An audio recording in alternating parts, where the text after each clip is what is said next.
Morning, good afternoon, and good evening, everyone. Welcome to Last Drafts Baseball's live commentary of an MLB game. And tonight we are doing the Atlanta Braves and the Los Angeles Dodgers. This is our second game in back-to-back nights. We covered the Braves and the Dodgers last night, and it'll be game 3 of their mini series, with the Dodgers winning the first 2 games in the set. Today, we are doing something different. We are not just broadcasting on YouTube, but we are also doing our first Twitch video. So we are glad that everybody is here with us, whether live or on delay. We appreciate you being here. This broadcast is not affiliated with Major League Baseball, the MLBPA, or their sponsors. The views and opinions are our own, and we will offer what we think is what is important for these games and give you a raw listen or raw coverage of what this game is about. So we'll be back in just a couple moments with tonight's starting lineups. Glad you can be here with us tonight. We'll be right back in just a moment after these tunes.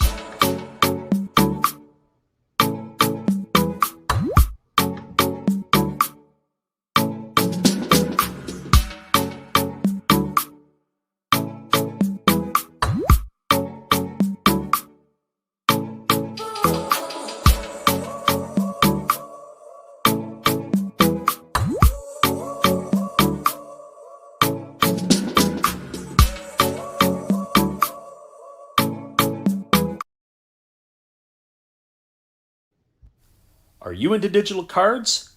Last Drafts Baseball has you covered as we do daily Top Spun Digital 21 card breaks. This new wave of collecting allows baseball fans to collect digital cards and compete against each other for prizes. Check out our daily breaks and send us a trade to Last Drafts. Be sure to tell your friends. Welcome back, everybody. We are going to present the starting lineup tonight for the visiting Atlanta Braves. Atlanta Braves dropped a 3-2 decision last night to the Dodgers. It was the relief pitching that has faltered. I'd like to turn it around tonight as they face Max Scherzer of the Los Angeles Dodgers. Leading off and playing center field is going to be Jock Peterson. Batting second and wearing number 7 playing shortstop is Dansby Swanson. Batting third and playing first base is Freddie Freeman. He'll wear number 5. In the cleanup spot and playing third base is number 27, Austin Riley. Batting fifth and doing the catching is number 16, Travis d'Arnaud. Batting sixth and in left field wearing number 8 is Eddie Rosario. Batting seventh in right field wearing number 14 is Adam Duvall. Batting eighth and playing second base wearing number 3 is Era Adrianza. And batting ninth and doing the pitching is number 54, Max Fried. And they are going to face Max Scherzer this evening. And Scherzer's taking to the hill, making his latest start for the Los Angeles Dodgers after being acquired in a trade from the Washington Nationals. And now the starting lineup for the home team from Los Angeles for the Dodgers. Leading off and playing second base wearing number 10 is Trey Turner. Batting second and playing first base wearing number 13 is Max Muncy. Batting third in right field wearing number 50 is Mookie Betts. Mookie Betts has had home runs in each of the first 2 games of this series. And he's played some stellar defense as well. Playing third base wearing number 10 is Justin Turner. He'll bat in the cleanup spot. Batting fifth is number 5, the shortstop, Corey Seager. Batting sixth in left field wearing number 11 will be A.J. Pollock. Batting seventh and in center field is Chris Taylor. Batting eighth and doing the catching will be Austin Barnes. And batting ninth on the hill this evening is Max Scherzer for the Los Angeles Dodgers. And they will be facing the left-handed slants of Max Fried. Fried on the season is 11-7 with a 3.54 earned run average. We got about 2 minutes till first pitch. We'll be right back in just a moment. We want to thank everybody for tuning in. As I say, whether you're here live or on delay, we'll be back in just a moment. Here's our friend Steve Rademacher to get things going for us. Hello, kids. Steve coming at you. It's Steve Rademacher. And if you like interesting stuff, if you like to laugh a little bit, and if you enjoy collecting, this channel's for you. If you like non-sport cards, we have them. You like pseudo-sport cards, we open them. Even if you like entire boxes of completely pointless stuff or other sports. We have everything here. I drop a different video every day, and there's always a theme to it, from No Filter Friday to Saturday morning cartoons, even Sunday shoutouts. Once in a while, we'll get a little froggy and show Money Money Monday, where I showcase a bunch of my currency. We have Legos, we have Star Wars, we have a good time. We even have my brother on Takeover Tuesday. Be there or be square. Back to Freddy. As always, thanks again, Steve. We're ready to get this one underway, as it will be the top of the order for the Braves. Jock Peterson, Dansby Swanson, and Freddie Freeman about ready to take their turn against Max Scherzer. Scherzer is 4-0 since joining the Dodgers. This is going to be his sixth start. He's had 29 innings pitched. He's allowed 19 hits, 5 runs earned. He's walked 5, but he has struck out 41 batters in those 29 innings. On the season, he is 12-4 with a 2.51 ERA in 24 starts. He is an absolute horse. He's got 140 innings under his belt this year, and he has 188 strikeouts. So he will be flirting, if he can strike out 12 batters tonight, with the 200 mark, which will take him to that point in his career for the 9th time in his career striking out 200 or more batters. We're now ready to get this one underway, as Scherzer has completed his tune-up tosses. Jock Peterson, the former Dodger, is digging himself in, ready to go. Peterson on the season is hitting .237. He's got 16 homers and 56 runs batted in. He bats from the left side with a slightly open stance. Scherzer goes into motion. The first pitch is a fastball swung on, and it's fouled away by Peterson, and the count is quickly 0-1. Peterson again getting the start in center field tonight. He was 1 for 2 with a solo shot and a walk last night. He was not hitting at the and here is the pitch from Scherzer. It is a breaking ball swung on. Another one that is fouled away, and the count is 0-2. Peterson was a mid-season acquisition from the Chicago Cub organization. He had signed a 1-year deal as a free agent with the Cubs, and then he was traded to Atlanta well before the trade deadline. Here's the 0-2 pitch from Scherzer. It's a breaking ball swung on and missed. And that will take care of Peterson on 3 pitches for the first out of the inning. So 1 up and 1 away. That is going to bring up the shortstop, Dansby Swanson. Swanson hitting .263 on the season with 25 homers and 77 runs batted in. He has moved up in the batting order from last night. Ozzie Albies, who was in the leadoff spot, is right now listed as day-to-day with the injured knee. He had fouled a pitch off his knee last night. The first pitch to Swanson is a fastball that misses outside. The count is 1-0. Swanson has really picked it up in the month of August. In his last 17 games, he's hitting well over 300. There's a breaking ball that is waved at and missed, and the count is now 1-1. So 1 ball and 1 strike to Swanson. Swanson hits from the right side. He's already starting to choke up on the bat a little bit as he digs in against Scherzer. And our Korean baseball fan is in the house. We welcome you again. Thanks for stopping in. And the catcher tonight, Austin Barnes, has asked for time. And Scherzer's going to set up and do that again. Here comes the 1-1 pitch from Scherzer. It's a fastball swung on. It's popped up to the right side. It's in shallow right field. Camping underneath it is Mookie Betts. He's going to make the catch and put it away. And that will retire Swanson for out number 2. So 2 up and 2 away for the Atlanta Braves here in their top half of the first inning. Defensively for the Dodgers tonight, from left to right, it is A.J. Pollock in left. Chris Taylor gets the start tonight in center field. The right fielder is Mookie Betts. Around the horn from first to third, Max Muncy is at first. The second baseman is Trey Turner. Corey Seager is the shortstop, and Justin Turner is at third. Of course, the battery is of Scherzer and Barnes, and the first pitch to Freddie Freeman is taken for a ball inside at 1-0. Our Korean friend says tonight he has the Dodgers at 1.5. And the Dodgers at 1.5. That might be a good thing, the way that the Braves have been playing, or at least their pitching has been performing in late innings. There's the fastball upstairs to Freeman, and he takes it for a ball. It's now 2-0. As we said tonight, this is our first broadcast on Twitch as well as YouTube. We are streaming through multiple platforms. There's a fastball to Freeman. It is swung on. It is lifted into left field, and that ball is going to bleed in for a base hit. It falls safely in front of the left fielder, A.J. Pollock, and Freeman is aboard with a 2-out single. That will bring up the third baseman, Austin Riley. Austin Riley is having a fine campaign this year. He is batting .305. He's got 28 homers and 80 runs batted in.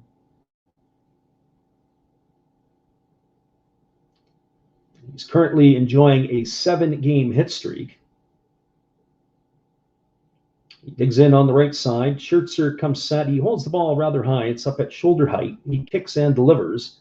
It's a breaking ball swung on. It's hit to the right side. A diving play by the first baseman, Muncy. Fantastic play by Muncy. He stops the ball. He picks it up. He's able to step on the base, and that is going to retire Riley on one swing. So it's going to go down as a ground out to first, or ground out to 3 if you're keeping score. So for the Atlanta Braves in their half of the first inning, they had no runs, 1 hit, no errors. There was 1 runner left aboard. The Los Angeles Dodgers coming to bat. Stick around, everybody. We'll be right back with the call at the bottom of the first inning in just a moment. We're glad you are here with us. Here's our friend Steve again. Domo arigato. Sorry if I mispronounced that. I'm new at this. Thank you for watching Last Raps Baseball. Tell all your friends and family to come check him out, ask some questions during the telecast, and give him a good sub and a thumbs up. And this is Steve coming back at you, and some new things on my channel. Star Wars figures that everybody likes. We have Mad magazines from the 1970s. We try to avoid the Noid. And for your pleasure, once in a while, we can open up Michael Jackson if you want, the cards. We have Elvis. We have Sadahar O. We love everything that is everything, so we even have the Beatles fighting with lightsabers. Look at that, John and George.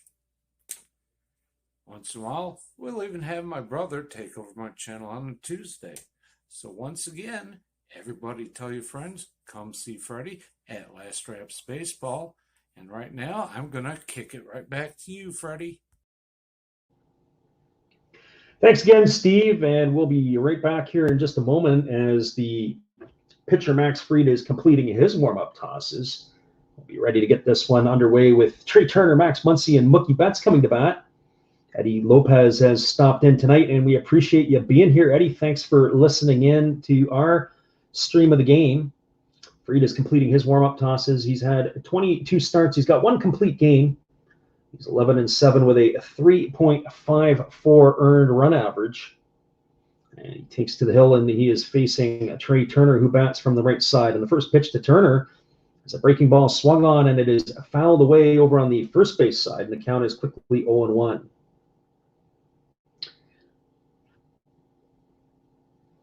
Turner on the season is hitting .322 with 20 homers and 56 runs batted in. He also has 26 stolen bases. There's a fastball that just misses low, and the count is now even to Turner at 1-1.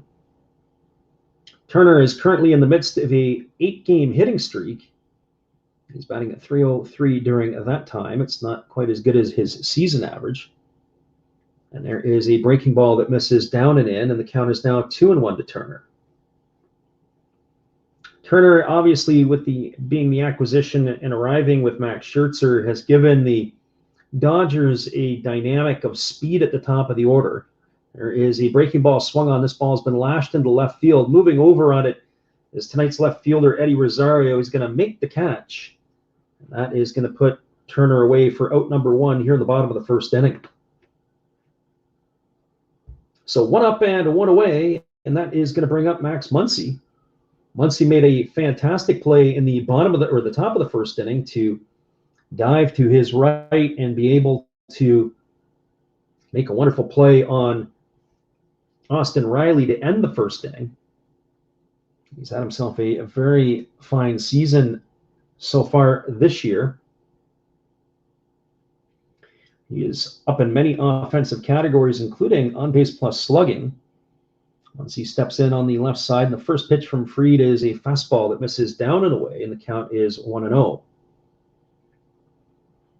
Muncy on the season is only hitting .258, but he's got 29 homers and 77 runs batted in. He needs one more homer to join the 30 home run club.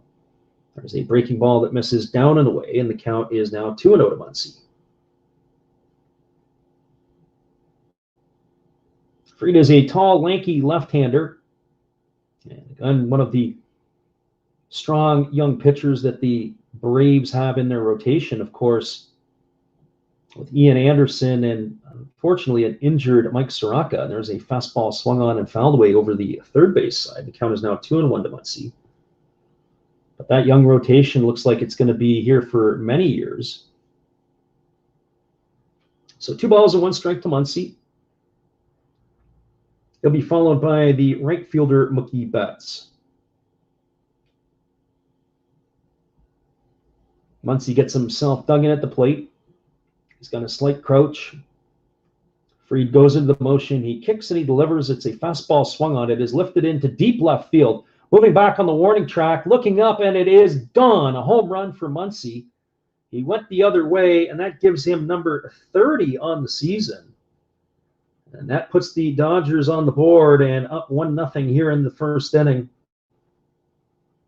This has a very similar start to the way the first game of this series went the other night with the solo shots and the home runs.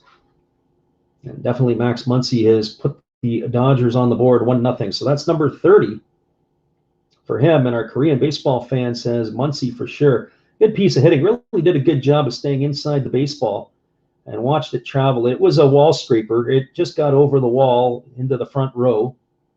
But you'll take him any way you can get him. Eddie Rosario was all the way back to the track. That's the third time in Muncy's career that he's gone for 30 or more home runs. You have to tip your hat to him. He's a very disciplined hitter at the plate. So here comes Mookie Betts to the plate. He takes a first pitch breaking ball over for a strike, and the count is 0-1. Betts on the season is hitting a .272. He's got 19 homers to go with 46 runs batted in. And the pitch from Fried is a breaking ball that misses low, and the count is now even at 1-1. Betts made a fantastic play in last night's game, taking a home run away from Travis d'Arnaud early in the game, running to the warning track in right field and bringing the ball back as he ran into the wall. In this series, Betts has heated up. He's got a couple of home runs and a couple of RBIs. He's been on base quite a bit. He scored 3 runs. So here comes the 1-1 to Mookie Betts. Fried kicks and delivers. It's a breaking ball that misses low, and the count is now... we missed a pitch in there somewhere, so I've got it at 2 balls and 1 strike. We may have, when they were giving some of the information on it, they've got 2-2 on Mookie here. I'll have to catch up on that one where we lost that one somewhere. So here comes the 2-2 from Fried. It swung on and missed. And that is going to retire Mookie, and that's going to set him down on strikes for out number 2. And so there's 2 up and 2. Oh, there's 2 away now with Justin Turner coming to bat. It's a little bit frustrating sometimes when, especially when you're doing Chicago Cubs or watching Chicago Cub games, they spend more time doing other stuff than they are actually showing the game. They'll show the broadcasters, they'll show the fans in the stands eating hot dogs, and they forget that the game is what people are there to watch and listen to. So that brings up Justin Turner to the plate. Turner on the season is hitting .282. He's got 21 homers and 70 RBIs. In the first pitch fastball swung on and fouled away, and the count is 0-1. Turner batting from the right side, right-hander facing the left-handed slants of Max Fried. Fried gets the sign from his catcher d'Arnaud. He kicks and delivers. It's a fastball that misses low and in. The count is now 1-1 strike. d'Arnaud likes to work off of one knee when there is nobody on base. He really gets himself low into the zone. That's sort of the idea, that they can get more low strikes. There's a breaking ball that misses upstairs, and the count is now 2-1 to Turner. Not sure if I necessarily agree with that. Certainly, that is the philosophy, or at least that it seems to be the mantra. But it also loses pitches as they're not able to sway and move their body a bit to help sell pitches on the corners. And there's a breaking ball swung at and fouled away, and the count is now 2-2 to Turner.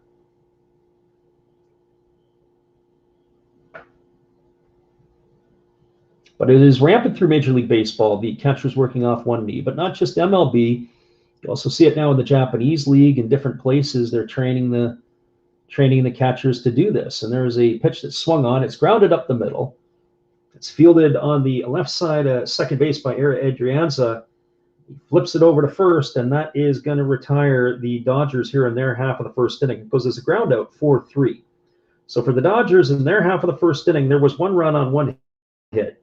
There were no errors and nobody left on base, and we are now through one complete at Chavez Ravine. It is Los Angeles Dodgers 1, the Atlanta Braves nothing. Stick around, everybody. We'll be back in just a couple moments with the call of the second inning. We're glad you were here checking us out. Here's our friend Matt Hollis, another Hollis build. Check out his channel when you get a chance. Well, you've got to have an ace in the hole, a little secret that nobody knows. Life is a gamble, a game we all play, but you've got to save something for a rainy day. You've got to learn to play your cards right if you expect to win in life. Don't put it all on the line for just one roll. You've got to have an ace in the hole. Yeah.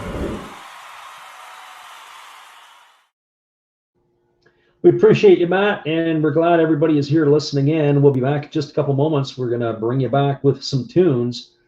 Stay tuned, everybody, for the top of the second inning when we return.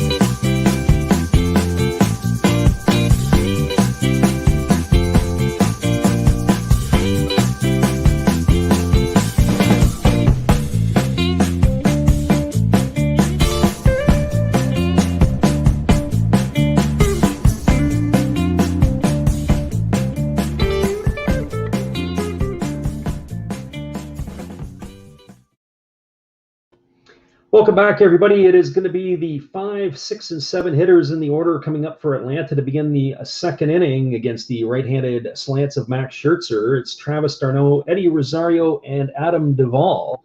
And the first pitch delivered to d'Arnaud is a fastball for a called strike, and the count is quickly 0-1. d'Arnaud on the season is hitting .224. He's got 4 homers and 18 runs batted in. And the pitch from Scherzer is a fastball that catches the outside corner of the plate, and the count is 0-2. Certainly, Max Scherzer gets a lot of favorable calls, and that would definitely be one there. And when you're all around the zone like that, you definitely get some of the generous calls from the umpires. There's a breaking ball that misses low and away, and the count is now 1-2. And so with his reputation and pedigree, he definitely gets the calls. So 1 ball and 2 strikes. d'Arnaud digs in, facing the right-hander Scherzer. There is a breaking ball that misses low, and the count is now 2-2. 2 balls and 2 strikes. Scherzer with no one on base works fairly quickly. He had 10 pitches in the first inning, and he also works economically. There's a fastball swung on. It is hammered down the left field line, and the ball girl reaches out and makes a great catch and flips it into the stands for a souvenir. Well done. The security guard who was sitting behind her, he was diving over defense and getting out of the way. She steps up and makes the grab. Nice play by the ball girl on the left field line. So here comes the 2-2 to d'Arnaud, and it is a breaking ball that misses low and away. And the count is now run full. So 3 balls and 2 strikes to d'Arnaud. d'Arnaud last night had some really good swings. He flew out to right field, was robbed by that Mookie Betts grab in right field. He also had a ball hit to left field, which was also pretty good. And there is a breaking ball swung on and missed, and that is going to be the second strikeout in the books tonight for Max Scherzer. d'Arnaud is down on strikes for the first out here in the second inning, and that's going to bring up Eddie Rosario. Rosario tonight getting the start in left field. Obviously, they had to make some adjustments and shuffle some things around with Ozzie Albies out tonight. Ozzie Albies, of course, fouled the ball off his kneecap last night. Rosario batting .255 with 7 homers and 48 RBIs. There's the first pitch fastball swung on. It's popped up on the left side of the infield. Justin Turner is backing up underneath it, and he's going to make the grab. And with one pitch there, Rosario is retired, and that's going to bring up the right fielder, Adam Duvall. We do want to thank everybody again for taking the time to come in to listen tonight. We are streaming both on YouTube and on Twitch. It's the first time we have streamed on Twitch, so it's new to us, and we'll be able to see how this goes. We did have a very good audience last night on YouTube.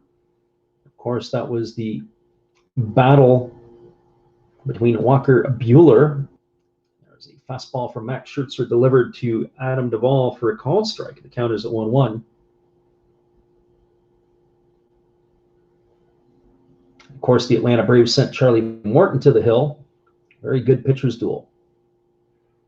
Scherzer rocks into the motion. He kicks and delivers. There's a fastball that misses way outside. The count is 1-1. Duvall on the season is hitting .223. He's got 29 homers and 88 runs batted in. He's one shy of the 30 home run club himself, looking to join Max Muncy. Scherzer shakes off his catcher a couple of times. He goes into motion, he kicks and delivers, and he blows a 96-mile-an-hour fastball right by Duvall at the knees. 1-2.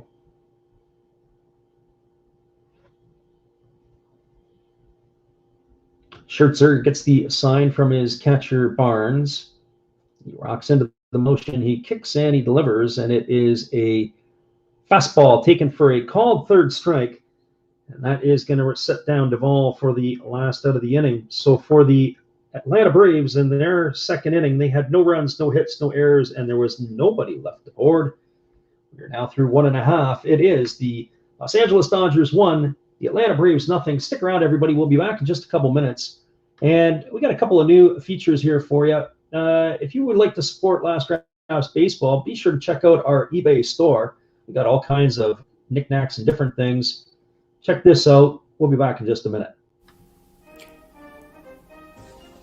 Would you like to support Last Rouse Baseball? We would appreciate it if you did. Be sure to check out our eBay page where we have baseball merchandise. We also have stuff from the Japanese League for those who listen from Japan, but we also do other sports like football and basketball as well.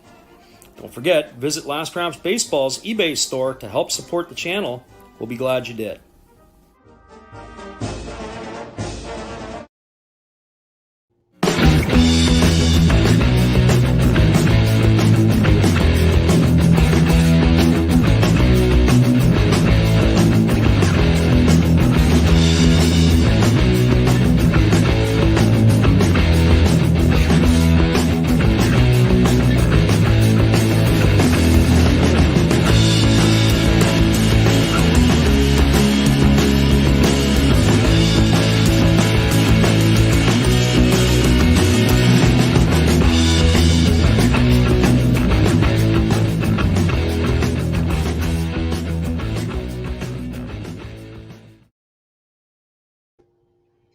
Welcome back, everybody. It is going to be the bottom of the second inning, and coming up will be the 5, 6, and 7 hitters slated to bat for the Los Angeles Dodgers. That means it's going to be Corey Seager, A.J. Pollock, and Chris Taylor.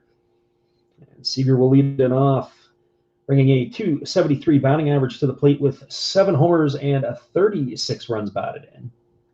He started to pick up the pace a little bit now as the season's gone on. This is his 67th game of the season as he's missed a bit of time with some injury. And the first pitch is a breaking ball from Fried, swung on and fouled away over on the third base side. And the count is no balls and 1 strike.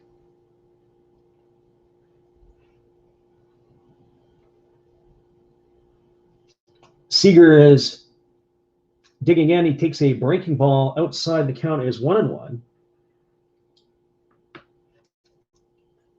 Big knock on Seager over the last few years is his inability to stay healthy. There's a fastball that just misses off the outside corner.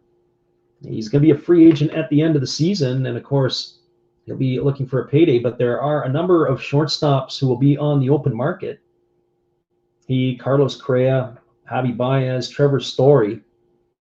It is a shortstop-fueled marketplace. There's a breaking ball down, and the count is now 3-1 to Seager. So it'll be interesting to see how much money he commands on the open market. I know the Dodgers like him, and they'd like to have him in their camp, but also at the same time, they've brought in Trey Turner. And Trey Turner has got another year, I believe, left on his contract. There's a chopper back to the pitcher. Fried fields it as he's moving toward first.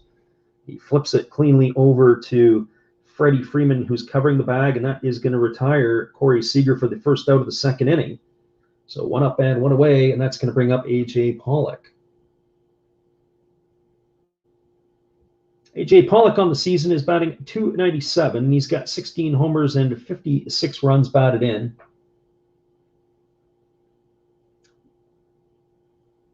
Pollock is having a fine campaign this year. He was a very strong player early in his career. As soon as injuries started to set in and missed time, it really set him back. But he's been able to appear in 104 games already to this point. This is game 105.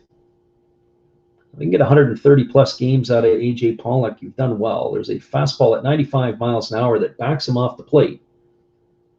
And the count is 1-0. Pollock will be followed by the center fielder tonight, Chris Taylor, who awaits his turn on deck. Here comes the 1-0 to Pollock. It's a breaking ball that drops in at 72 miles an hour for a called strike. And the count is 1-1.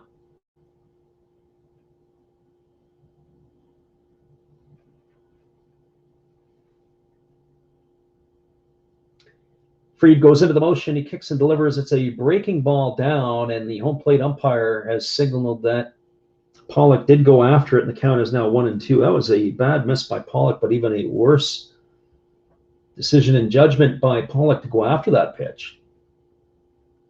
So here we go. Here comes the 1-2.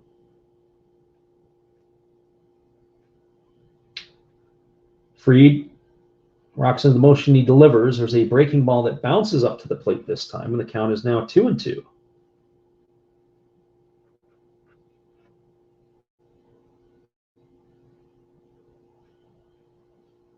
So 2 balls and 2 strikes. Fried gets the sign from his catcher, Darno.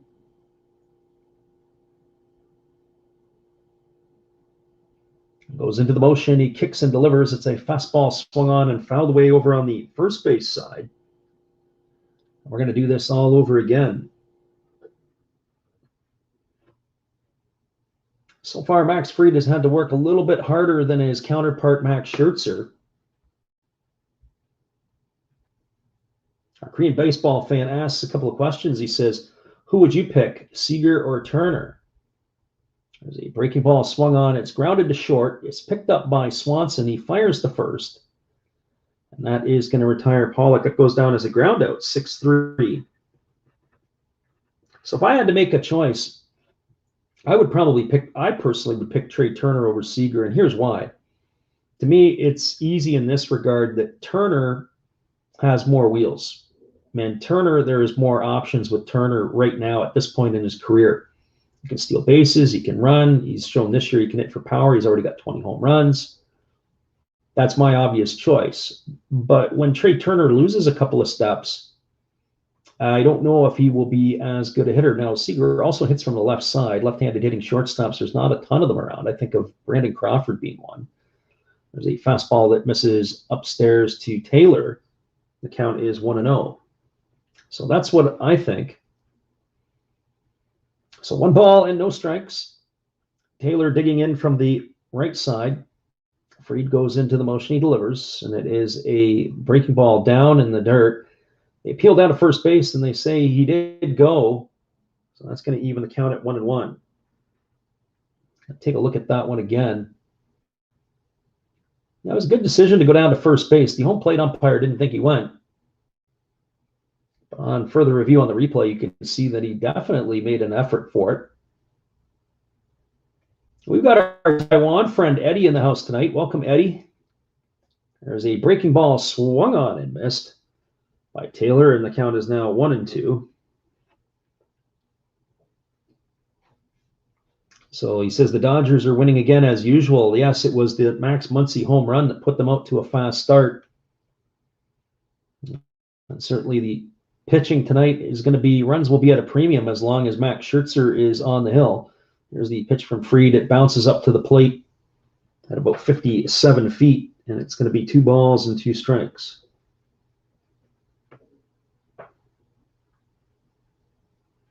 Makes me wonder what type of impact that Cole Hamels had on Max Fried in his career. Curious to see what he would have to say when Hamels was in camp with the Braves. There's the pitch. It's a fastball swung on and missed, and that is going to retire Chris Taylor for the 3rd out of the inning. And the side is retired 1-2-3. So for the Dodgers in their second, no runs, no hits, no errors, and nobody left the board. We are moving to the top of the 3rd inning. It is the Los Angeles Dodgers 1, the Atlanta Braves nothing. Stick around, everybody. We'll be right back in just a moment. We're glad you are here with us. Be sure to check this out. A little Walker Buehler action for you.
Welcome back, everybody. It is going to be the 8, 9, and 1 hitters coming up for Atlanta here in the top of the 3rd inning, and that means it's going to be Era Adrianza, Max Fried, and Jock Peterson to get things going against Max Scherzer.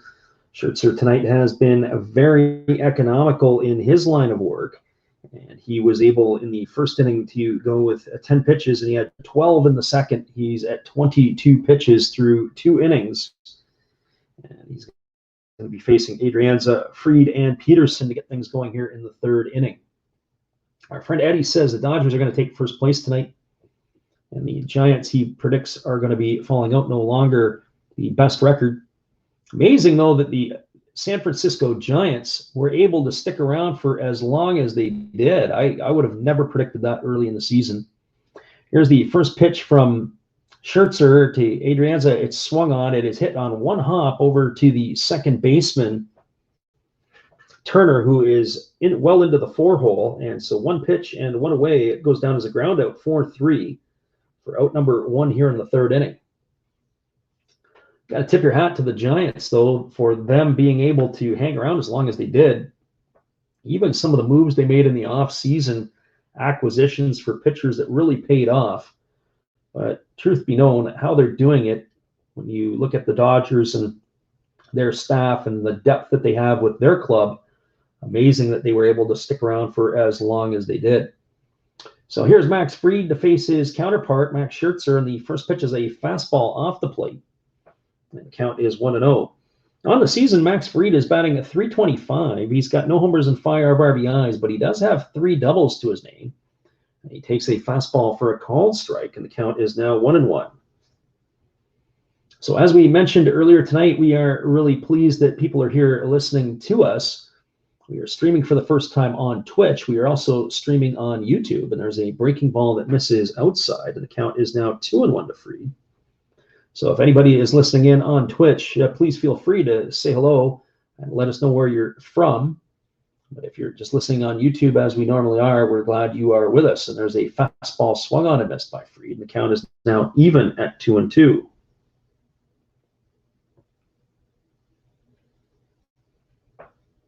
Scherzer is very workmanlike on the hill. He gets the ball and gets right back to work. He shakes his catcher Barnes a couple of times.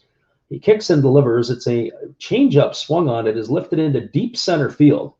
Moving back underneath it is the center fielder Taylor, and he's going to make the grab, and that is going to retire Fried. It was a good swing by the pitcher.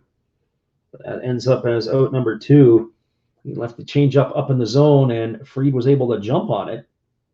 Just not enough juice in that bat to send it any further as he hit it to the deepest part of the ballpark, and that's going to bring up the top of the order. It's going to bring up Jock Peterson. Eddie says the next series is the Dodgers and the Giants, and we are going to make the call on a couple of those games. It should be high-end entertainment. Looking to make the call probably either Friday or Saturday on that game. We will make sure that we post what we're going to be doing sooner than later, and there's a breaking ball taken by Peterson for a called strike, and the count is 0-1. Peterson tonight struck out on 3 pitches to begin the ball game against Scherzer. He is 0 for 1. Scherzer rocks into the motion. He kicks and delivers. There's a fastball that misses just under the hands, and the count is now 1 ball and 1 strike.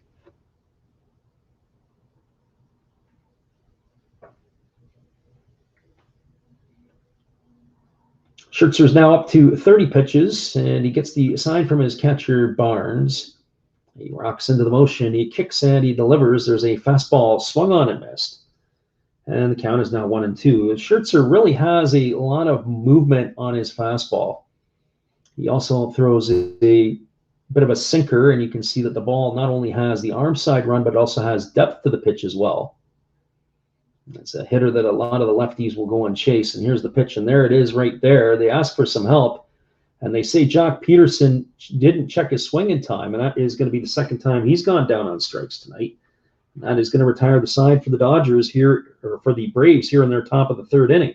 So there were no runs, no hits, no errors, and nobody left the board. We're through 2.5. It is the Los Angeles Dodgers 1, the Atlanta Braves nothing. Stick around, everybody. It is Matt Hollis's turn. Be sure to check out Matt and his channel. We appreciate him for helping us out and for being here. Here you go.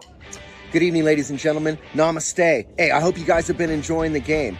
My name is Hollis. I've got a YouTube channel called Another Hollis Build. I love baseball cards. I open up brand new product for you guys. I open up old stuff. I do breaks. I do auctions. All kinds of stuff concerning baseball. I'm Friars faithful, Padres to the end. I also love Garbage Pail Kids and my animals. I have a ton of animals. It's like a mini petting zoo here around my house. I also love my city, San Diego, baby. I take you all around the city and show you what's up. If you guys dig stuff like that, cruise on over and check it out. It's Another Hollis Build. If you dig it, subscribe. I'd really appreciate to have more follow me along on the journey. Hey, either way, you guys have a wonderful day or a beautiful, beautiful evening. No matter which one it is, make sure that you make it great, my friends. Big up Last Raps Baseball. Yeah, Freddie, let's go. One love and peace. Yeah, man.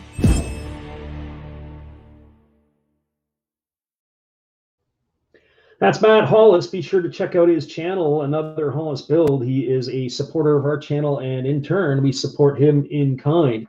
And we are going to be going back to the live action here in the bottom of the 3rd inning in just a moment. It is a 1-0 ball game for the Los Angeles Dodgers on a home run by Max Muncy. Stick around, everybody. We'll be back in just a moment after this.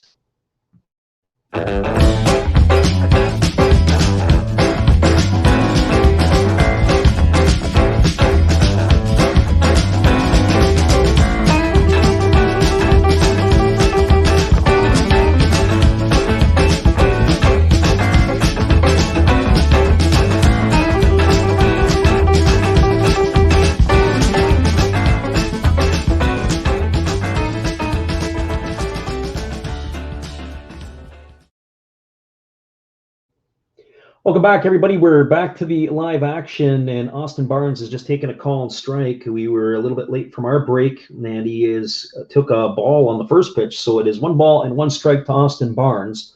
It's Barnes, Schertzer, and Turner here in the 3rd inning. There's a breaking ball swung on and fouled away, and the count is 1-2. Austin Barnes on the season is hitting a .214. He's got 5 homers and 19 RBIs. He's giving the night off to Will Smith, who's been the starting catcher in the first 2 games of this series. And Fried now gets the sign from his catcher, d'Arnaud, and gets ready to resume back into the action. And there is a breaking ball that just misses. Fried wanted that pitch. He bounced off the mound like it was strike 3, but to no avail. He did not get the call from the home plate umpire. The home plate umpire tonight, who is calling the balls and strikes, is Manny Gonzalez. It's John Lipka at first base. Mike Eastabrook is at second, and Jeff Nelson is at third. And there is a ball that misses to Barnes, and the count is now 3-2. So 3 balls and 2 strikes. Fried gets the sign from his catcher, d'Arnaud. He kicks and delivers. The pitch is swung on. It is lifted into left field. Moving back on the warning track is Rosario. He's looking up, and it is gone. A home run for Austin Barnes. That's the 2nd home run of the ball game tonight for the Dodgers. And that is going to put Los Angeles now up 2-0 here in the early goings. So 2 solo shot home runs off of Max Fried has done the damage so far for the Dodgers. It was a 3-2 pitch, and he absolutely turned on that and hammered that thing right just above the bullpen, and it gets into the stands. So the left field bullpen, maybe just a little bit to the right into the 1st or 2nd row, and the score is now 2-0. That brings up the pitcher, Max Schertzer. Schertzer takes a first pitch fastball low and in, and the count is 1-0. So that's Barnes' 6th home run and his 2nd homer in the last 3 games. And here's the pitch from Fried. It is a breaking ball swung on. It's grounded over to second. It's fielded by Adrianza. He flips it to first, and Schertzer has been retired. Goes down as a ground out 4-3. So that's the first out of the inning, and it brings the top of the order, Trey Turner, to the plate.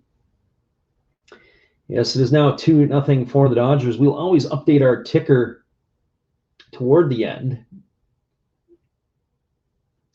So Trey Turner steps up to the plate. He flew out to the left fielder, Rosario, his first time up. And he gets himself ready to go. Dug in the batter's box. Left-hander versus the right-hander. Fried gets the sign from his catcher, d'Arnaud. He goes back to work. He kicks and delivers. It's a breaking ball swung on and missed. And the count is 0-1. So no balls and 1 strike to Turner. Turner will be followed by Muncy and then Betts. Fried rocks himself into the motion. He kicks and delivers. It's a fastball swung on. It's grounded to short. Swanson fields it. He fires over to first, and he retires Turner. That goes down as a ground out, 6-3 for out number 2. I'm not sure I really liked the way that Dansby Swanson fielded that ball. He was very, very flat-footed. But the nice true hops, he was able to stay down on the ball and erase the speedy Turner, and that's going to bring up Max Muncy to the plate. Muncy, in his first at-bat, homered. He accounted for the opening run for the Dodgers. He is 1 for 1 tonight. He's brought his average back up to 260. The home run is his 30th of the season, the 3rd time in his career that he has gone for 30 home runs or more. There's the first pitch from Fried. It is a fastball at 96 miles an hour, taken for a called strike, and the count is 0-1. One thing you have to enjoy I enjoy by Max Muncy is his plate discipline. He was really able to work the counts. And there's a fastball that misses low and away, and the count is 1-1. He's a very disciplined hitter. He doesn't go after just any pitch. Here comes the 1-1. There's a breaking ball swung on. This ball is lifted into deep center field. Moving back on the warning track, all the way to the wall is Peterson. It's off the wall. He's misplayed it. Muncy is digging for 2. And they're making a meal of it out in the outfield as Peterson had to run a ways to come back and get that one. And Muncy's going to get himself a triple with 2 outs. You don't see that every day. So a 2-out triple for Max Muncy. That ball, Jock Peterson played that ball into a triple. He was running back on it. He got turned around. So that he's shading a little bit to the pull side. He goes back on the ball, and as he goes to the fence, he literally misjudged the location of the ball. He had the fence, and it was probably about another 2 feet to his right. Just a bit of a strange maneuver, and then there was nobody really backing up the play. He had to basically run in and chase it down. The corner outfielders were nowhere to be seen. And Max Muncy, racing around the bases, gets himself a triple. And that's going to bring up the right fielder, Mookie Betts. First pitch to Betts is a fastball that misses low and in. Well, you don't see Max Muncy with too many triples over the course of his career. In fact, over his career, he's only had 5 triples coming into the game tonight, and he's already had one this season. So now that gives him 6 for his career. And that's about how it has to happen. He has to get a little bit of luck. He really did scorch the ball. But he got a little bit of help from the center fielder, Peterson, and there is a breaking ball swung on and missed. The count is 1-1. Certainly the defensive play of Edner Enciarte, who used to be the center fielder, in fact, a couple of time Gold Glove winner for the Braves, who was released earlier this year. They missed those days. They were spoiled with Enciarte patrolling center field were the Braves. There is a breaking ball swung on and fouled away. The count is now 1-2 to Betts. Enciarte was a part of the deal that brought Dansby Swanson to the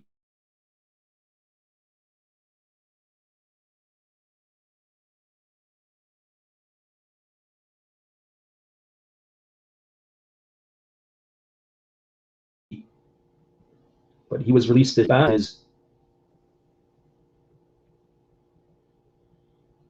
well as his glove. So here comes the 1-2 pitch to Betts. Fried kicks in, he delivers, and it's a fastball at the knees, taken for a called strike, and Mookie Betts goes down looking for the second time tonight as he is retired, and it strands Max Muncy at third. So the damage has been done here in the third inning. They got a run on the homer by Austin Barnes. There were 2 hits, there was no errors, and there was 1 runner left aboard. We are now through 3 complete in Los Angeles. It is the Atlanta Braves trailing Los Angeles Dodgers 2-0. Stick around, everybody. We'll be right back in just a minute. Our Korean fan is thinking, could this be a Max Muncy cycle tonight? Well, he's off to a good start. He's got the most difficult parts of it done with a triple and a home run. Now he's got to be able to see if he can get himself a double and a single. We'll be right back, everybody, in just a moment. We're glad you are with us. Check this out. Here's another one from our friend Steve Rademacher, but the clean-shaven Steve. Hello, friends. Steve coming back at you, a clean-shaven Steve. Thank you for watching Last Raps Baseball. And please continue to support my channel among others, like Another Hollis Build. Awesome commercial. And now I'll show you a few more things that we do have. We have toys, like this bobblehead Star Wars on wheels.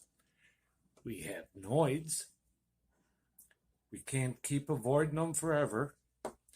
We do have Legos. Love my Legos.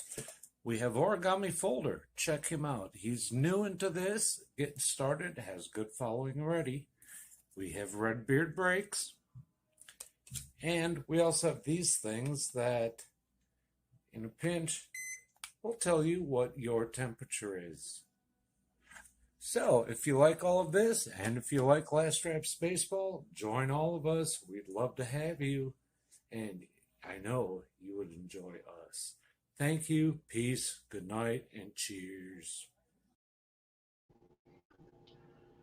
As always, thanks again, Steve. We appreciate you being here. And it is going to be the top of the 4th inning coming up for the Atlanta Braves. It'll be Dansby Swanson, Freddie Freeman, and Austin Riley to get things going against Max Scherzer. Scherzer's allowed 1 hit through his first 3 innings of work. And we're ready to get this one back underway. And Swanson takes a first pitch fastball for a called strike. and the count is 0-1. Swanson flew out to right field his first time up. His average is at 263. He's got 25 homers and 77 runs batted in. Scherzer throws a breaking ball that swung on and missed, and the count is now 0-2 to Swanson. We're saying in the last half inning that Swanson and it was Edner Enciarte had come to the Atlanta Braves. Going the other way was Shelby Miller was the centerpiece of the deal. And the Diamondbacks absolutely got fleeced on that deal. There is a breaking ball that is swung on and missed. And Swanson has been retired for the first out of the fourth inning. That is the fifth strikeout so far for Scherzer. We said tonight, entering the game, he needs 12 to get to the 200 mark. He's ways away from that, but he is slowly closing the gap.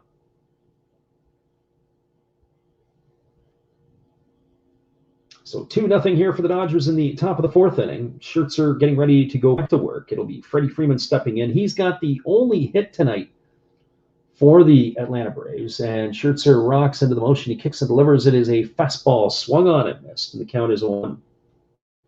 Freeman's pulled his average up to 295. He's got the 28 homers and the 72 runs batted in. Scherzer kicks and delivers. It's a fastball at the knees, and it is now 0-2. If he can live down there all night long, Matt Scherzer is going to be very, very tough. It's going to be a tough premium for the Braves to be able to get hits. And here comes the pitch. It is a breaking ball swung on and missed. And Freeman has been retired on strikes. So 6 pitches, 2 strikeouts here for Scherzer in the fourth inning. That's going to leave it up to Austin Riley. Riley tonight is 0 for 1. He hit a bullet right on the screws in the first inning. It was a great play by Max Muncy, who dove to his right to stop the ball and made the play unassisted. He steps in tonight, batting at .304 with 28 homers. And the first pitch is a fastball swung on and missed, and the count is 0-1. So no balls and 1 strike to Riley. Scherzer gets the sign from his catcher, Barnes. He shakes him off, and he's ready to go in motion. And now Austin Riley is called and asked for time, and he steps out of the batter's box. Looks like he had to get something out of his eye. And now Scherzer goes back to work. He kicks and he delivers. It is a fastball swung on and missed. And this is where everybody's going to get a little bit excited. We're going to see if this is going to be one of those innings that we would call an immaculate inning. We've got 8 pitches, 8 strikes. Is he going to do it here? And it's certainly not going to be the broadcaster that's going to jinx him. Here's the pitch to Austin Riley. It's a breaking ball, and it is fouled away over on the first base side. We almost had ourselves a 9-pitch inning with 3 strikeouts. If he doesn't foul that pitch off, it goes in the books as an immaculate inning. So here we go. Here comes the 0-2 pitch from Riley, or from Scherzer to Riley. Scherzer kicks and delivers. It's a fastball up and in. And moves Riley off the plate, and the count is now 1-2. I think certainly what I would do in this situation is I would be going back away now that you've made his feet move around in the box a little bit.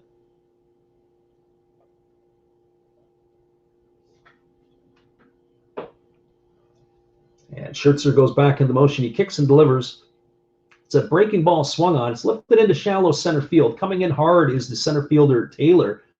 They were in the shift, and Trey Turner was moving back. And that is going to retire the side 1-2-3 here in the top of the fourth inning. So for the Atlanta Braves, they had no runs, no hits, no errors, and nobody left the board. We are now through 3.5 complete at Chavez Ravine. It is the Los Angeles Dodgers 2, the Atlanta Braves nothing. Stick around, everybody. We'll be right back with the call at the bottom of the fourth inning in just a moment.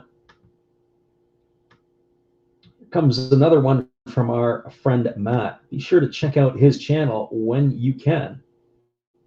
We appreciate you guys listening to us. Well, you got to have an ace in the hole, a little secret that nobody knows.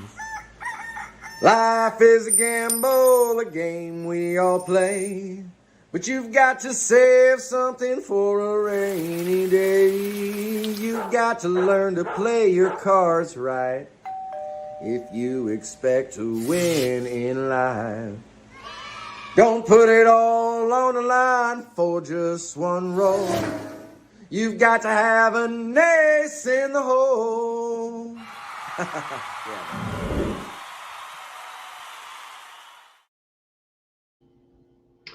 As always, thanks again to Matt Hollis for his support of our channel, and in turn, we like to support Matt's. Another Hollis build. Be sure to check him out when and where you can. We're going back into the bottom of the fourth inning. It is going to be the heart of the Los Angeles batting order coming up to bat to face Max Fried. It's going to be Justin Turner, Corey Seager, and A.J. Pollock. And Turner will lead it off. He is 0 for 1 tonight. He grounded out to the second baseman his first time up. He's batting .282 on the season with 21 homers and 70 runs batted in. So we got this one ready to resume once Fried has completed his tosses. It's going to be a highly charged series this weekend between the Dodgers and the Giants. It's going to get going on Friday evening. A battle for the top spot in the West. Of course, the Dodgers are now knotted up with San Fran, or actually a half game behind. At the conclusion of this game tonight, depending on what the outcome is in San Francisco, we will see what is going to look like here. And so what is going on? It is right now 2-0 for the Brewers over the Giants. They're in the middle of the fourth inning. And so that could very easily be the changing of the guard in the National League West here on September 1st if the scorelines stay the same. And there's a breaking ball from Max Fried that misses outside. The count is 1-0 to Justin Turner.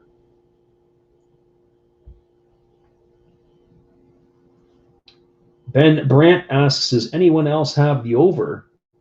There is a breaking ball that misses, and the count is now 2-0. Welcome, Ben. Thanks for checking in tonight.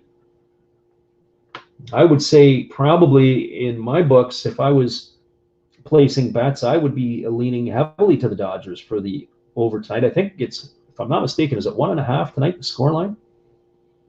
And there is a breaking ball that is in the dirt, but the home plate umpire said that Turner has gone, and the count is now 2-1. So 2 balls and 1 strike. Fried ready to go back into action. He kicks in, he delivers. It's a breaking ball, and that just misses up, and the count is now 3-1. Like he really wanted that pitch. I don't think Ben's getting any action on this. Anyone else have the over?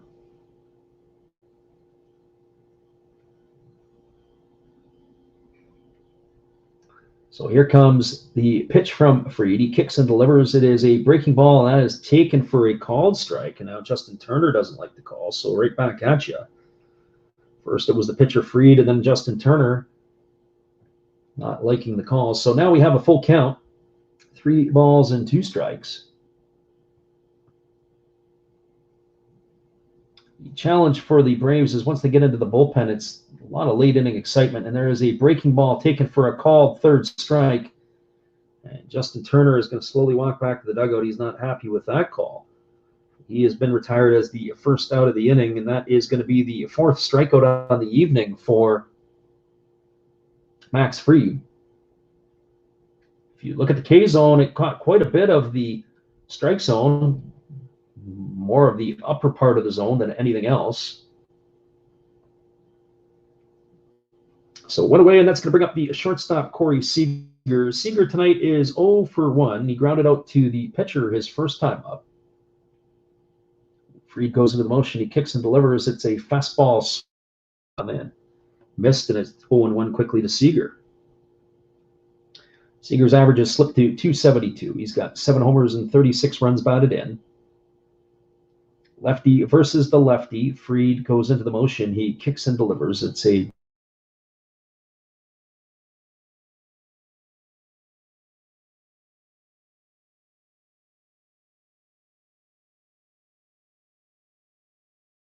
breaking ball. Fried to be what he uses his fastball, a 4-seam, well over 40% of the time. He also has a 2-seam. But I think tonight that his breaking ball has been maybe to the point of overuse. There is a breaking ball swung on. It's tapped over to Freddie Freeman at first base. He fields the ball close to the foul line. He's going to go and step on the base, and that is going to retire Seager for the second out of the inning. And our friend Eddie from Taiwan says, I knew the Braves were fluke division leaders. Well, that division is a bit of a fraud over there. I mean, certainly the Braves not having Ronald Acuna Jr. in their lineup, not having Mike Soroka for the second season pretty much after he tore his Achilles, and of course tonight not having Ozzie Albies in the lineup, they have to be running at all cylinders. But that National League East, speaking of frauds or flukes, the Mets and the Phillies might fall into that category as well. There is the first pitch delivered to A.J. Pollock, and it is swung on and missed, and the count is 0-1. So no balls and one strike. Eddie says that the Phillies are more deserving as National League East leaders. I would say that the Phillies certainly are a ball club that is just missing a couple of pieces. To me, they're just missing another arm and maybe one more bat in their lineup, and that could be very easily a table turner. There's a fastball swung on and fouled away, and the count is 0-2. Our Korean baseball fan asks, can Acuna come back in the postseason?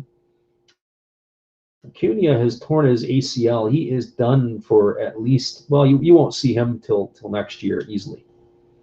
And I would say probably toward the middle of the season, maybe May.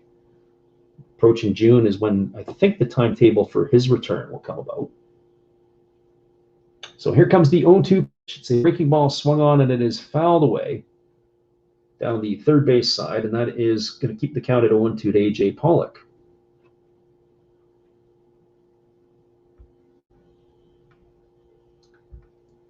So 2 away here in the bottom of the fourth inning. The hitter is A.J. Pollock. Fried gets the sign from his catcher, Darno.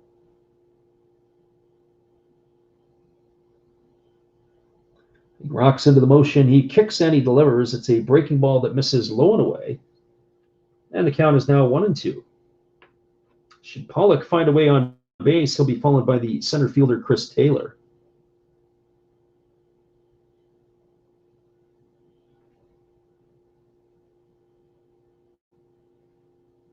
Fried is ready to go back to work, but the right-handed stick Pollock is sort of fading away and walking around in the zone, or walking outside of the batter's box, I should say.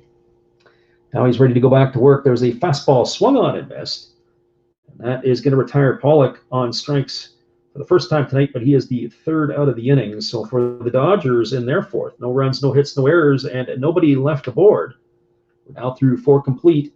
At Chavez Ravine, it is the Los Angeles Dodgers 2, the Atlanta Braves nothing. Stick around, everybody. We'll be back in just a couple moments. W. Vogg's in the house.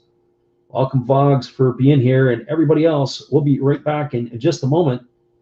Be sure to check out our friend, Steve Rademacher. He is always entertaining.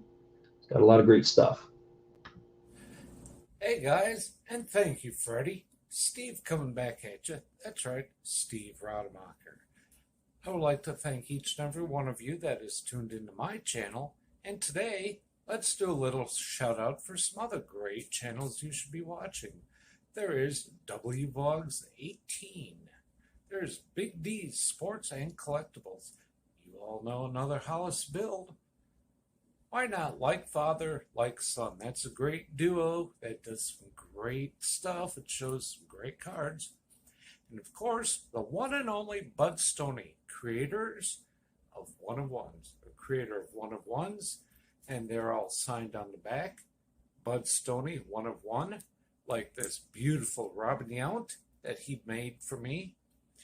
He made me another Robin Yount, this time mini, and a Christian Yelich mini. Great cards, and he does more than cards. We have darts of Hulk Hogan and many other things. So give them a look-see and give me another look-see. Subscribers are always welcome, and back to Freddie. Thanks again, Steve. We appreciate you being here, and we appreciate everybody checking in. And we'll be back in just a moment with the call of the top of the fifth inning. It is the Los Angeles Dodgers 2 and the Atlanta Braves nothing. Stick around, everybody. We'll be right back.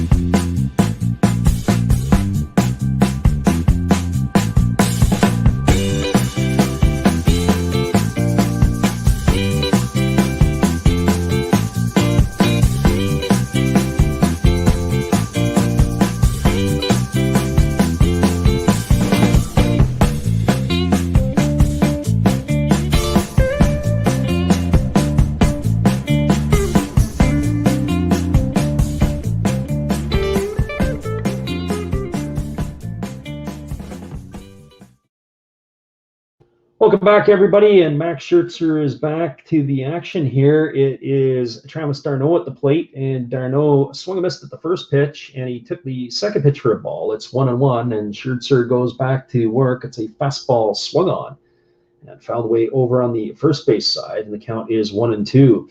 Eddie says from Taiwan, basically, we all know the outcome of this game.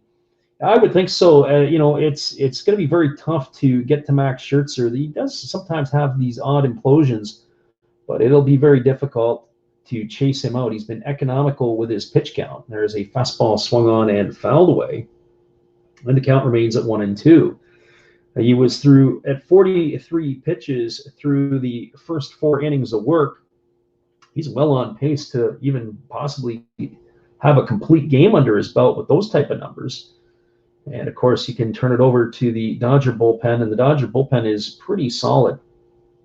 And there is a breaking ball that misses outside. The count's now 2-2 to d'Arnaud. So, basically, they're going to have some help. Somebody's going to have to make an error, and they're going to have to maybe cash in on a little bit of luck here. But to be able to do anything sustainable against Max Scherzer is very difficult.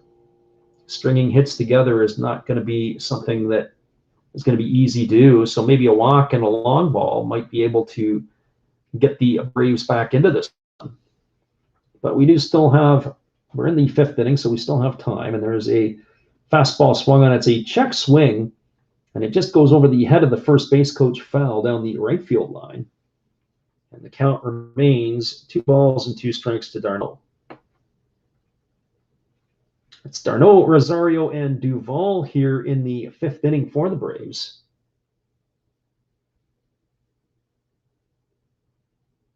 So here comes the pitch. He kicks and delivers. It is a fastball. It's grounded up the middle.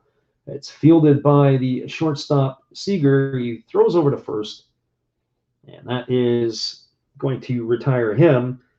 That goes as a ground out 6-3 for out number 1.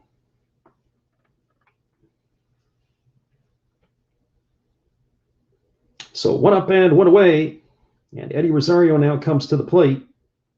Rosario is 0 for 1. He hopped out to the third baseman his first time up. He's batting .254 on the season. He's got 7 homers and 48 RBIs. Most of his stuff has come when his time with the Cleveland Indians, and he swings at the first pitch, and he grounds the ball through the shift on the right side of the infield. Trey Turner was playing in the rover position, and Corey Seager was playing just to the right of second base. And Eddie Rosario was aboard with a base hit single here. Both times he was first pitch swinging in each of his bats. That is going to bring up the right fielder, Adam Duvall. So our friend from Taiwan, Eddie, who was saying that basically this game is over, with one swing of the bat, we could all be knotted up, and this is a guy who can do it. Duvall on the season's got 29 homers. He's hunting his 30th. He's going to be having to sit on a certain pitch or look for a pitch from Scherzer. So Scherzer kicks and delivers. It's a breaking ball swung on and missed, and the count is 0-1.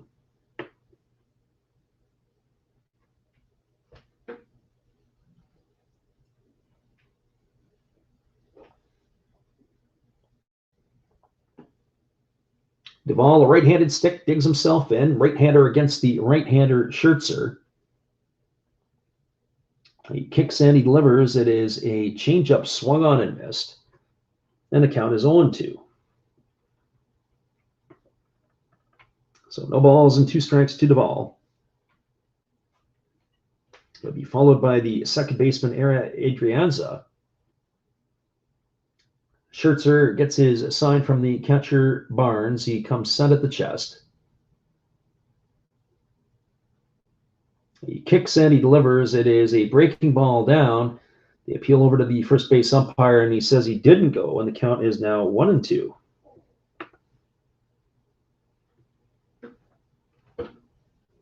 So Duvall checked his swing, but did not go.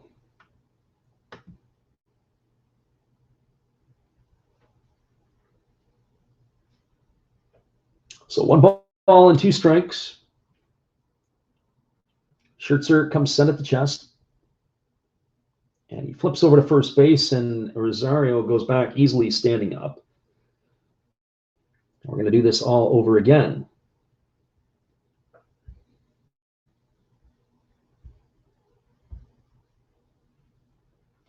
Schertzer gets his sign from the catcher, Barnes.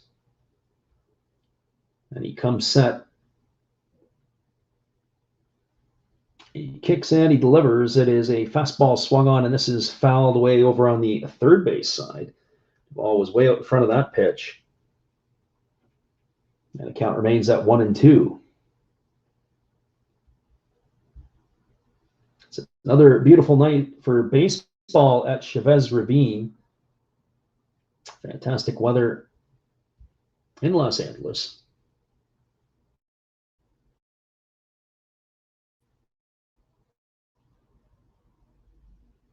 Schertzer holds the ball at his chest.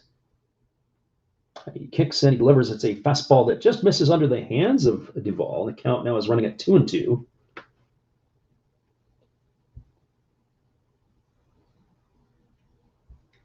So 2 balls and 2 strikes.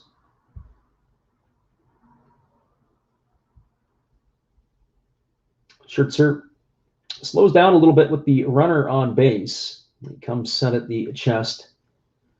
Not only is it slowed down, the wave has started up at Chavez Ravine at Dodger Stadium. And here's the pitch from Schertzer. It's a fastball taken for a called third strike.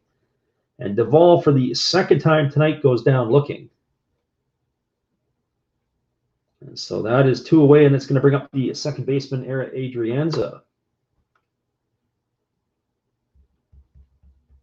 We will be back on the air again tomorrow. We hadn't decided what we are going to do. We were considering doing the Brewers and the Giants tomorrow. Of course, that would be a game to look out for, but we are leaning towards one of the other games tomorrow and possibly being able to do one of the games later in the evening. Here's the pitch from Schertzer. It's a breaking ball that misses outside, and the count is 1-0. Brewers and the Giants tomorrow is a 3:45 Eastern time pitch. We're leaning towards something in the evening, at least on the East Coast. But none of the matchups are really that tasty. Here comes the 1-0 pitch from Schertzer. It's a breaking ball that misses down and in, and the count is 2-0. So 2 balls and no strikes.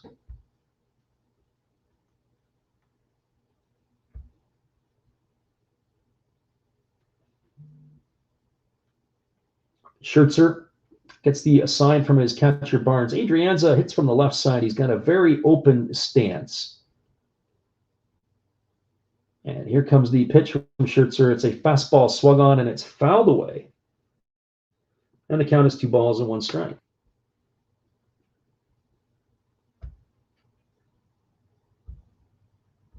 We are glad that you folks have made it back in here again tonight to listen. We had a very active group last night.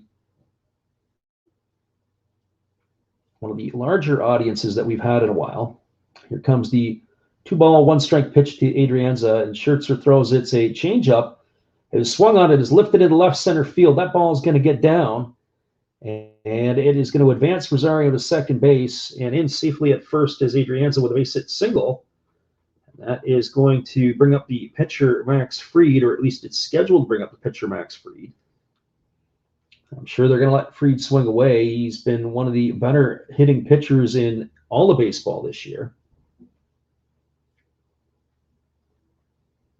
So the runner at second is Rosario. The runner at first is Adrianza. Fried batting at .317 on the season. He was 0 for 1. He hit a deep fly ball to center field. His first time up.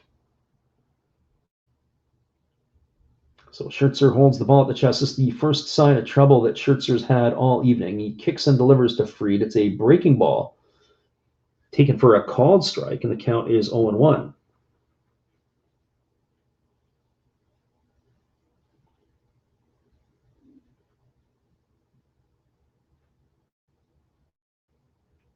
As the game progresses, when there's runners on base, it really starts to slow down. Scherzer holds the ball at the chest. He kicks and delivers. It's a fastball at 94 miles an hour, and it blows right by Fried. And the count is now 0-2. The Cards are now in the favor of Max Scherzer here. No balls and 2 strikes. Scherzer gets the sign from his catcher. He comes sent at the chest. He checks the runner Rosario at second. He kicks and delivers. It's a fastball swung on and missed. And that is going to retire Max Fried for the third out here in the top of the 5th inning. So for the Atlanta Braves, they had no runs. There were 2 hits. There were no errors and 2 runners left to board. We are moving to the bottom of the 5th inning. It is the Los Angeles Dodgers 2, the Atlanta Braves nothing. Stick around, everybody. We'll be back in just a couple moments with the call at the bottom of the 5th inning. We are glad you are with us. Be sure to check out some of the things here. Visit our eBay store if you can, if you want to support our channel. Would you like to support Last Raps Baseball? We would appreciate it if you did. Be sure to check out our eBay page where we have baseball merchandise. We also have stuff from the Japanese League for those who listen from Japan, but we also do other sports like football and basketball as well. Don't forget, visit Last Raps Baseball's eBay store to help support the channel. We'll be glad you did.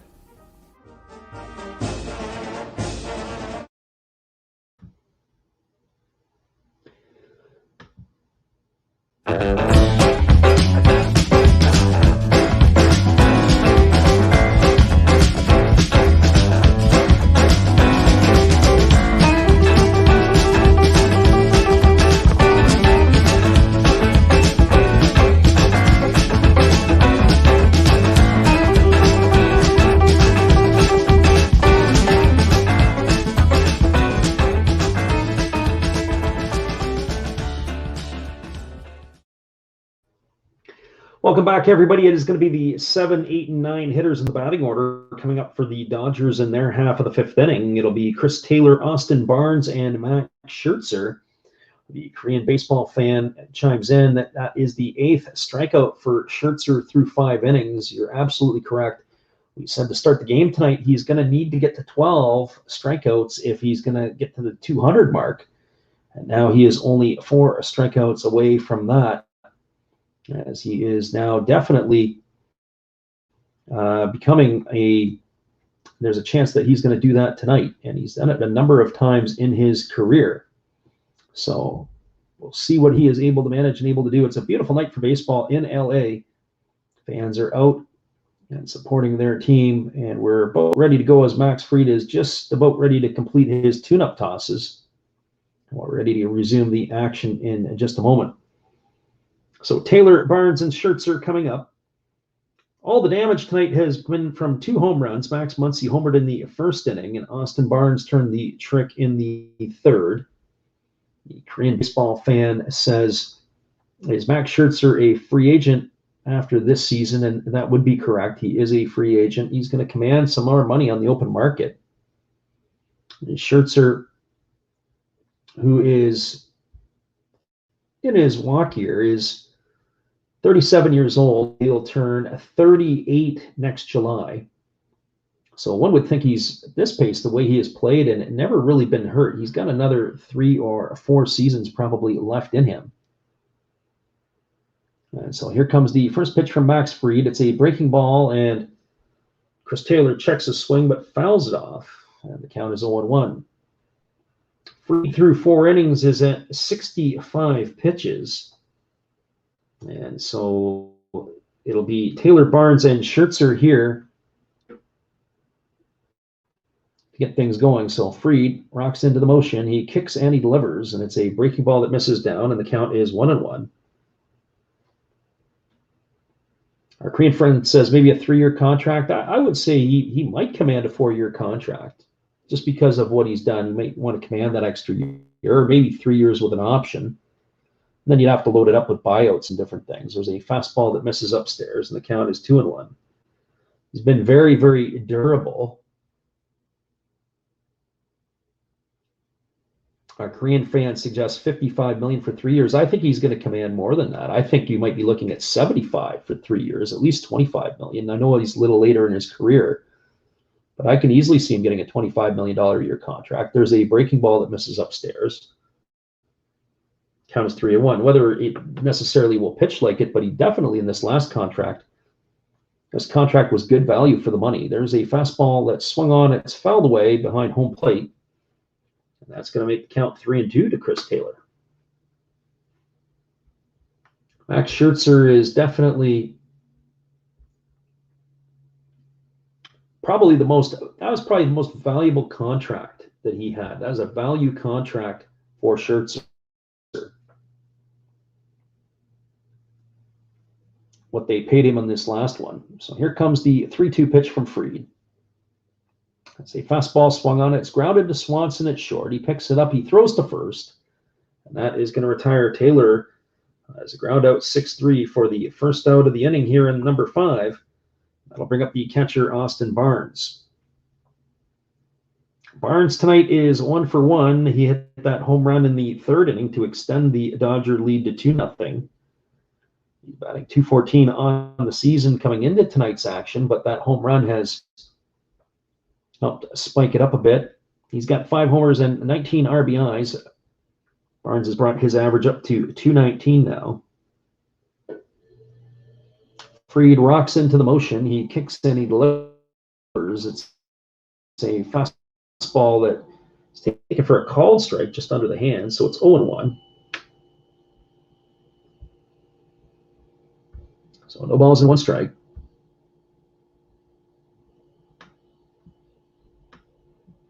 Fried goes into motion. He kicks and delivers. It's a breaking ball swung on its tap, foul over on the third base side. So he's way ahead on Barnes.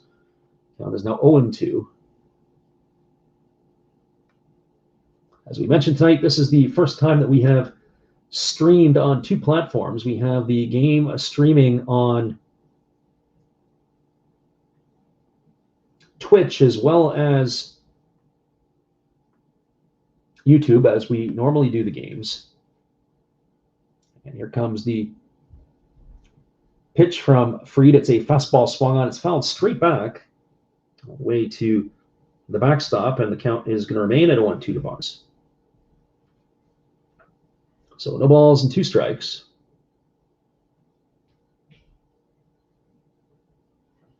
As we mentioned before, it's our first time using Twitch. There's a breaking ball swung on and fouled away, and the count remains 0-2. We looked at other platforms, possibly Twitter, maybe even IG and some of those other ones to go along with what we're doing here. But we don't always have that opportunity. But it's something that we're going to try and maybe also build up our audience over on that platform. So we do thank you for listening in. Korean baseball fan says, who's the favorite for the National League MVP? There's a breaking ball thrown to Barnes. It's now 1-2. Well, Harper, there's been talk about Harper being the National League MVP. He's certainly been a major component of the Phillies getting back into the race. And here comes the pitch. It is a fastball, and that is taken for a called 3rd strike. And Austin Barnes goes down looking for the 2nd out of the inning. That is going to be strikeout number 6 for Fried tonight. That's going to bring up the pitcher, Max Scherzer. I don't know about Fernando Tatis being a MVP candidate. He's had a couple injuries. He's been up and down this year. The beginning of the year, certainly the first month, he probably was an early season candidate. There's the first pitch to Scherzer. It's a fastball taken for a called strike, and the count is 0-1.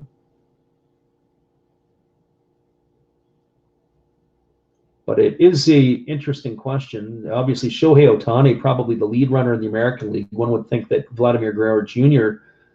would be in that mix too. I don't think with the Blue Jays falling out of the playoff mix that he will get that opportunity. That fastball misses upstairs to Scherzer, and the count is now 1-1.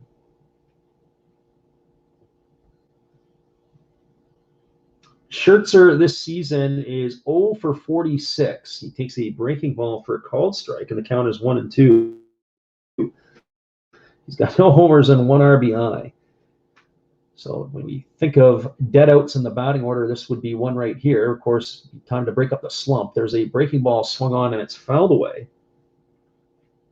And the count remains at 1-2. I knew Scherzer wasn't swinging the bat very well, but I didn't realize he was 0 for 46. That's pretty tragic. And here comes the pitch from Fried. It's a breaking ball that just misses. The count is now 2-2. For his career lifetime, Max Scherzer is a 173 hitter. He's got 1 homer. He did that with the Nationals back in 2017. Here's the pitch from Fried. It is a breaking ball swung on and missed. And Scherzer has gone down on strikes. That's the second strikeout of the inning for Max Fried, and he retires aside. So for the Dodgers in their 5th, no runs, no hits, no errors, and nobody left aboard. We're through 5 complete. It is the Los Angeles Dodgers 2, the Atlanta Braves nothing. Stick around, everybody. We will be right back in just a couple minutes. We're glad you're listening in. And here comes some of our Japanese Baseball Hall of Fame memories. We did some of these last night, and we're going to carry on with it some more tonight. Here you go.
Welcome back, everybody. It is going to be the top of the order for the Atlanta Braves coming up here in the 6th inning. That means it's going to be Jock Peterson, Dansby Swanson, and Freddie Freeman to face the right-handed slants of Max Scherzer.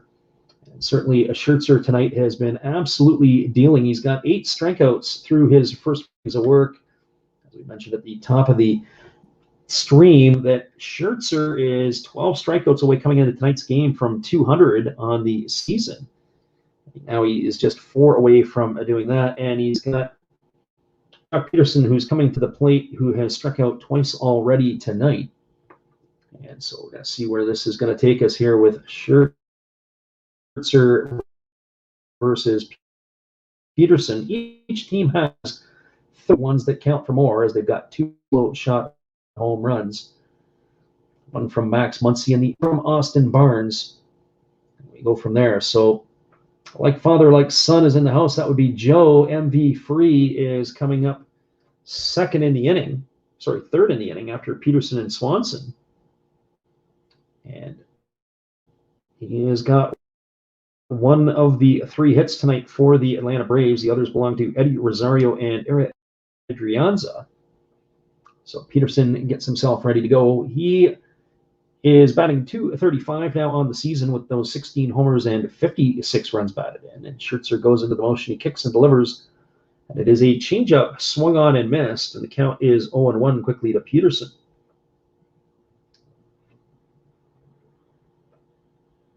So no balls and 1 strike. Scherzer gets the sign from his catcher Barnes, and then he steps off the backside as Peterson has asked for time.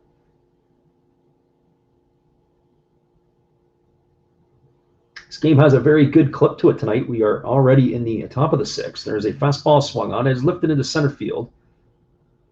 And Chris Taylor is going to make the grab, and he is going to put that one away for out number one. So one up and one away. That is going to bring up Dansby Swanson to the dish. Swanson is 0 for 2 tonight. He flew out to right field, and he struck out his last time up. Peterson with the first out, Swanson, and then Freeman awaits his turn on deck.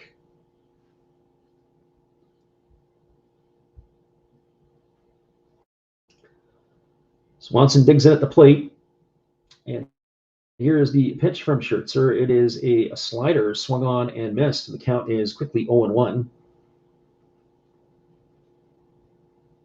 Scherzer's got a lot of bite on his breaking balls tonight, and he's got a lot of run with his fastball. Scherzer goes into the motion. He kicks and delivers. It is a two-seamer that swung on and fouled straight back, and the count is now 0-2 to Swanson. This is how the bat began in the last time up for Swanson. Scherzer got ahead of him quickly with 2 strikes and then was able to put him away on a breaking ball away. Let's see if he's going to attack him in a similar mindset or with a similar mindset. Scherzer rocks into the motion. He kicks and delivers. There's a fastball that just misses low and away.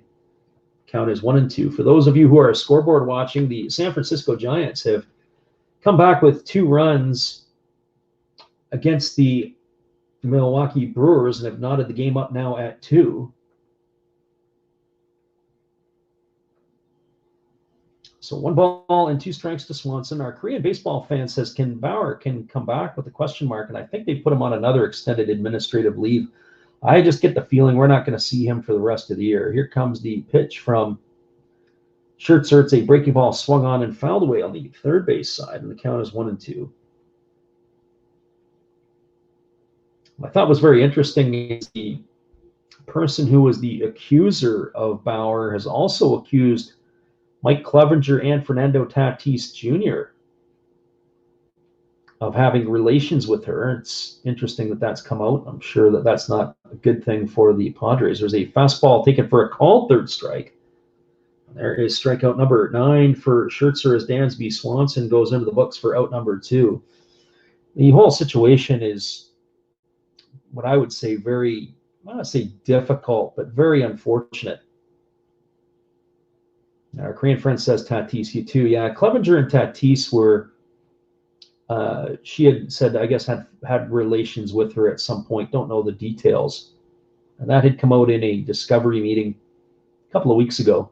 It was on the newspapers and so on and so forth. A couple of the Padre players. There's a changeup that misses low to Freddie Freeman, and the count is 1-0. You know, obviously, some of these players they make a lot of money, and they're young guys, and they don't necessarily always make some of the best decisions. There's a changeup that misses low, and the count is now 2-0 to Freeman. If they weren't making $300 million and had these huge contracts, then, you know, there's people that make all kinds of poor decisions in their lives. And, you know, unfortunately, that's where there's opportunity. There's a fastball that just clips the outside corner. Freddie Freeman sure wasn't happy with that one. The Max Scherzer two-seamer has a lot of arm side run to it, and it certainly started on the corner of the plate, but it went outside. Freeman, you could tell from his disgust, he wasn't very happy with that call. So 2 balls and 1 strike.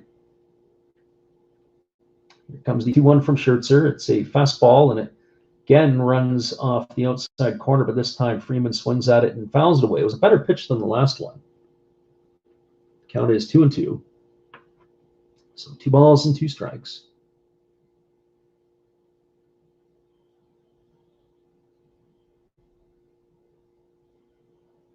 Scherzer gets the sign from his catcher, Barnes. He shakes. Now he delivers. There's a fastball swung on. This is lifted into deep right field. Going back on the warning track is Mookie Betts, and he's going to make the catch as he runs up onto the wall for the 3rd out of the inning. Freddie Freeman sent it a good ways into the pull gap, but unfortunately for the Braves, Mookie Betts is able to run it down So for the Braves in the top of the sixth inning, there were no runs, no hits, no errors, and nobody left the board. We are now moving to the bottom of the sixth inning. It is still the Los Angeles Dodgers 2, the Atlanta Braves nothing. Stick around, everybody. We'll be back with the call of the bottom of the sixth in just a couple moments. We're going to go back to Matt again. Be sure to check out his channel. Good evening, ladies and gentlemen. Namaste. Hey, I hope you guys have been enjoying the game. My name is Hollis. I've got a YouTube channel called Another Hollis Build. I love baseball cards. I open up brand new product for you guys. I open up old stuff. I do breaks. I do auctions. All kinds of stuff concerning baseball. I'm Friars faithful, Padres to the end. I also love Garbage Pail Kids and my animals. I have a ton of animals. It's like a mini petting zoo here around my house. I also love my city. San Diego, baby. I take you all around the city and show you what's up. If you guys dig stuff like that, cruise on over and check it out. It's Another Hollis Build. If you dig it, subscribe. I'd really appreciate to have more follow me along on the journey. Hey, either way, you guys have a wonderful day or a beautiful, beautiful evening. No matter which one it is, make sure that you make it great, my friends. Big up Last Raps Baseball. Yeah, Freddie, let's go. One love and peace. Yeah, man.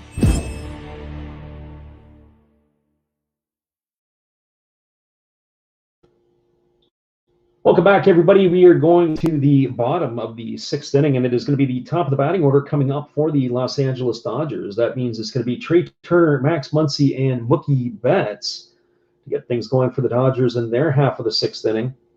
Max Fried is going to still stay on the mound. He's going to continue to work as he starts his third time through the batting order. Fried is on 83 pitches through the first 5 innings of work. One would think that this is probably going to be his last one. The big challenge for the Atlanta Braves has been their bullpen, and certainly that is something of concern. There's a fastball that is taken inside by Trey Turner for ball one. Definitely turned him around in the batter's box. So 1 ball and no strike. Fried gets the assign from his catcher, Darno. He delivers. There's a breaking ball that misses outside, and the count is now 2 balls and no strikes. We do want to thank everybody for checking in tonight. As we said before, this is our first time that we've streamed on Twitch. We are streaming on YouTube, and if you are new, be sure to hit that subscribe button or give us a follow over on Twitch. As we said before, this is a different thing for us. We will continue to multi-stream, hopefully trying to attract more of an audience to what we're doing. And there is a fastball that misses upstairs, and Trey Turner has drawn a walk. And so 4 pitches, 4 balls. And that is one player that you do want to keep off the bases, as Turner's got some wheels. That is going to bring up the first baseman, Max Muncy. So Muncy tonight got the most difficult part, or difficult parts, of the cycle out of the way. He's homered and he's tripled. And so we were talking about this earlier, is what's he going to be able to get done? And there is action in the Dodger bullpen. Brusdar Graterol is now up and throwing. And so Graterol has not had a great season this year. He's been up and down, literally. Graterol has had his struggles. There's a breaking ball on the outside part of the plate. Muncy checks his swing. They appeal down to third, and the third base umpire says he didn't go, and it is ball 1. It's 5 balls in a row now from the left-hander Fried. So Muncy digs in from the left side, left-hander against the left-hander. Fried comes center belt. He kicks in, he delivers. It's a fastball taken for a called strike. And the count is now 1-1.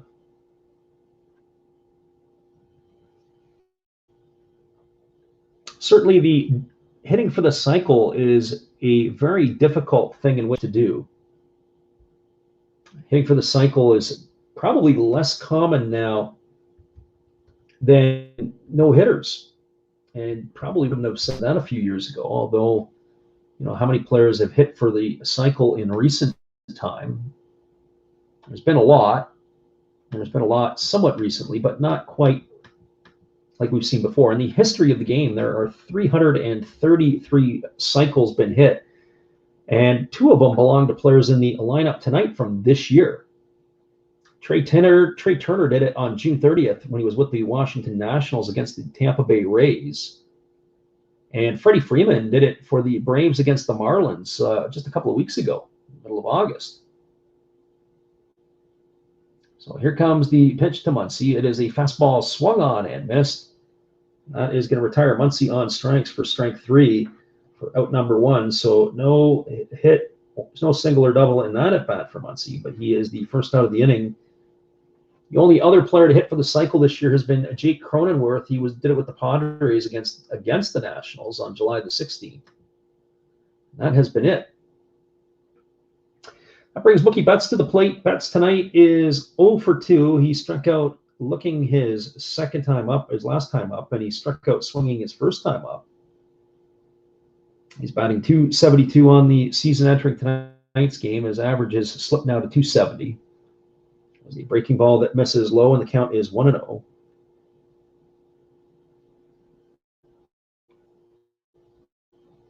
Max Fried has got 8 strikeouts to his name at this point. Betts digs himself in. He's got a slightly open stance these days as he hits from the right side. The runner on first base, d'Arnaud, drops to a knee. There's a breaking ball swung on. It is hammered foul down the third base side. And the count is even at 1-1. So 1 ball and 1 strike. As we mentioned before, we do appreciate you taking the time to watch and to listen in. Whether you're joining us on Twitch or you're joining us on YouTube, we do appreciate you being here. As we said tonight earlier, this is our first time that we've been on Twitch. There's a breaking ball to Betts that swung on and fouled away, and the count is 1-2. Not overly familiar with the Twitch platform as I am with YouTube. Certainly Twitch is something that a lot of the gaming applications and the gamers like to use. So this for us has been our first foray into Twitch. So here comes the 1-2 pitch to Mookie Betts. Fried holds at the belt. He kicks and he delivers, and there's a breaking ball down. It scoots away from d'Arnaud, and that is going to advance Trey Turner over to second base. So the count now is going to be 2-2. Is nice block by d'Arnaud to keep it in front, but the ball did trickle away from him, and that allowed Turner to get to second base. There's been a lot of balls in the dirt tonight for Max Fried. If he's on the mound, you're going to have to be very active behind the plate. And certainly that's been the case for Travis d'Arnaud tonight. There is action in the Atlanta bullpen. It is Richard Rodriguez up and throwing. He was up last night, but never did enter the ball game. So 2 balls and 2 strikes to Betts. d'Arnaud is out having a chat with Fried, and he's ready to go back to home plate and resume his position. So 2 balls and 2 strikes. The runner at second is Turner. There's 1 away. We're here in the bottom of the 6th inning. Betts gets himself dug in. Fried comes set at the belt. Checks the runner Turner at second. He kicks and he delivers. It is a fastball taken for a called 3rd strike. That is the 3rd time tonight Mookie Betts has gone down on strikes, and the 2nd time looking. That's a big-time strikeout for Max Fried. I believe that is his 9th of the ball game. Just going over my stats, you've got 5, and that is exactly what it is, number 9, and that's going to bring up the 3rd baseman, Justin Turner. Turner tonight is 0 for 2. He grounded to second his first time up, and he struck out looking back in the 4th inning. Fried holds the ball at the belt. He gets the sign from his d'Arnaud. He kicks and he delivers. It's a fastball that just misses inside, and the count is 1-0.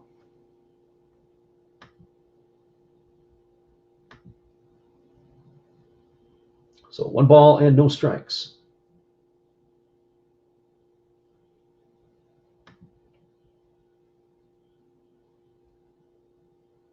Fried comes set at the belt.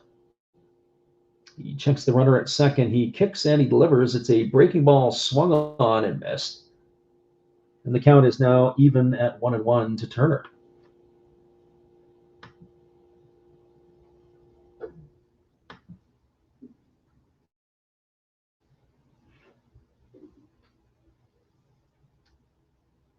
Turner gets himself dug in on the right side of the plate with the 1-1 count.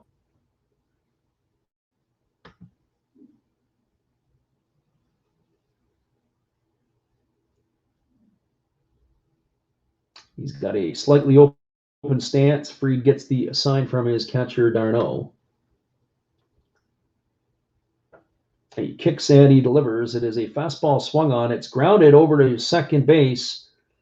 And Adrianza, actually, it's hit on the, it looks like it's hit on the line, and he makes the grab. And that is going to end the inning.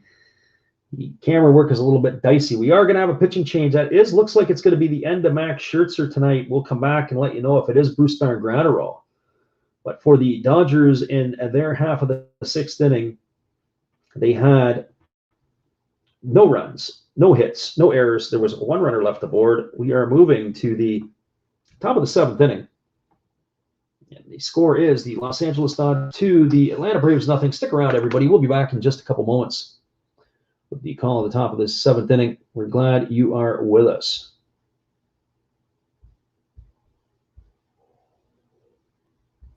Hello, kids. Steve coming at you. It's Steve Rademacher. And if you like interesting stuff, if you like to laugh a little bit, and if you enjoy collecting, this channel's for you. If you like non-sport cards, we have them.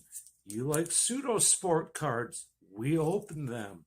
Even if you like entire boxes of completely pointless stuff or other sports, we have everything here. I drop a different video every day, and there's always a theme to it, from No Filter Friday to Saturday morning cartoons, even Sunday shoutouts. Once in a while, we'll get a little froggy and show Money Money Monday, where I showcase a bunch of my currency. We have Legos, we have Star Wars, we have a good time. We even have my brother on Takeover Tuesday. Be there or be square. Back to Freddy. Thanks again, Steve. We appreciate your support of our channel, and we're glad that you are with us. And we are going to be turning it back here. It is going to be the heart of the Atlanta Brave batting order coming up in the 7th inning. It'll be Austin Riley, Travis d'Arnaud, and Eddie Rosario. And it is going to be the right-hander Brusdar Graterol into the game. Interesting to see what the rationale for that. Really, Scherzer did not really break a sweat through 6 innings. And he was well on his way. He had 3, 5, 6, 7, 8, 9 strikeouts by my count. Graterol this season in 22 games, he's 3-0 with a 3.91 ERA. He's pitched in 23 innings. He's allowed 9 walks. Unfortunately for Graterol, he has been in a situation where Graterol has been sent down this year to the minors. He's had to work on some mechanical things. But he throws the ball pretty hard. There's a breaking ball first pitch to Riley for a ball, and the count is 1-0. But getting ahead in the count and throwing strikes has been a bit of a challenge for Brusdar this year. So here you go back to the action. And he kicks and delivers. It's a fastball at 101 miles an hour taken for a called strike. The count is now 1-1 to Austin Riley. Riley 0 for 2 tonight. He grounded out to first in his first at bat. It was a nice play by Muncy to make the play, and then he flew out to center his last time up. And there he swings. He hits a hot shot to the shortstop, Seager, on 1 bounce. Seager fields it on the backhand. He fires to first. That is going to retire Riley. That's going to go down as a ground out. It's 6-3 for out number 1. So 1 up and 1 away. And that is going to bring up Travis d'Arnaud to the plate. d'Arnaud is batting .220 on the season. He's got 4 homers and 18 runs batted in. He is 0 for 2 this evening. He's struck out and grounded to short. And the first pitch is a breaking ball that is taken up high for ball 1-0. Seems to be a bit of a pattern here from Gratterall. He's starting both of the hitters with off-speed stuff up. And here's the pitch from Gratterall. It is a fastball at 100 miles an hour that swung on and fouled away.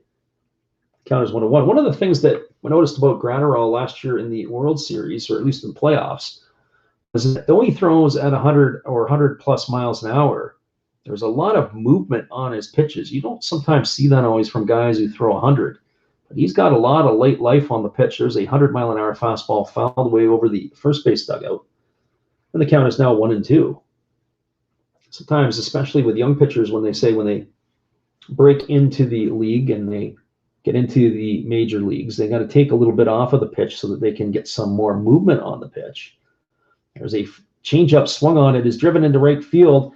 Mookie Betts dives. It's going to get on, but backing up the play is Chris Taylor. And that is going to hold Travis d'Arnaud to a long single. So Betts laid out for it. Couldn't quite get there, but d'Arnaud is aboard with a 1-out single into right field. Betts, not sure how they were playing d'Arnaud defensively with the outfield. Last night, d'Arnaud was able to spray the ball around a bit. He used all 3 spots of the outfield for balls that he had driven last night. That brings up Eddie Rosario. Rosario on the season is hitting .257. He's 1 for 2 tonight. He takes the first pitch at the knees for a called strike, and the count is 0-1. Both times up his first at-bats, Rosario swung at the first pitch. He popped out to third, and then the last time up, he had a single through the shift on the right side. And there is a pitch at 100 miles an hour. It's swung on. It's a swinging bunt down the first base line. Gratterall lets it roll foul just past the 45-foot stripe, and that is going to be the foul ball, and the count is now 0-2 on Rosario.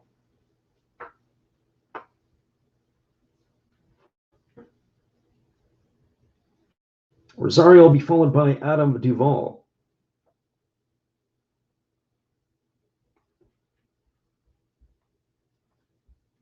Brusdar Gratterall was originally in the Minnesota, he was involved in a trade with the Minnesota Twins and the Boston Red Sox, and I believe that the Red Sox had turned that down because they were citing injuries. He's originally from Venezuela. There is a fastball swung on by Rosario's thrown into deep left center field. Going back on the track is Chris Taylor. He leaps, and it is gone. A home run for Eddie Rosario, and this game is all knotted up. So a 2-run shot for Rosario, and the Braves are in business. And we are now all locked up at 2s here in the 7th inning. And our friend Eddie from Taiwan, who was listening in earlier, anticipating that this game is almost over. Once you get into the bullpens, this is where it kind of gets exciting. And you got a 2-run homer by Eddie Rosario. Now it becomes a roll of the dice. So Rosario opens up his Atlanta Braves account. And Brusdar Gratterall has got himself into trouble. The first pitch thrown to Duvall is swung on and fouled away. The count is 0-1. Adam Duvall now batting. He's 0 for 2 tonight. He has struck out both times looking. So Gratterall began his big league career with the Minnesota Twins back in 2019. And, of course, he was, as we said, involved in a trade to the Dodgers. And there is a breaking ball that misses outside. The count is 1-1. He was traded with the Minnesota Twins traded him with Luke Raleigh to the Dodgers for Jair Camargo and Kenta Maeda. Well, Kenta Maeda had a great year last year, and there is a changeup swung on and fouled away. And the count is now 1-2 to Duvall. In fact, Maeda was one of the finalists for the Cy Young Award last year. Had a fantastic year, but he was a little bit long in the tooth. Maeda is on the wrong side of 30, although he had some really good seasons with the Dodgers. Luke Crowley hit up and down a little bit with the Dodgers this year. There's the pitch from Gratterall. It's a breaking ball swung on. It's gone the other way. It's going to shoot through the 4-hole. And Adam Duvall is aboard with a base hit single. So 3 hits in a row and a couple of runs on the board. And that's going to bring up the second baseman, Era Adrianza. And one would think that Max Fried will not be coming to bat when it's his turn because we're getting a little late in the ball game. I would think that Fried is going to be most likely pinch hit for.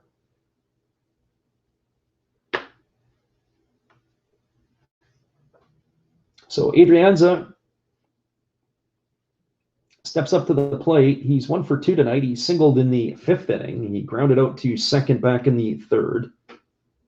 The runner at first is Duvall, and Adrianza steps in, and they flip over to first base, and Duvall goes diving back.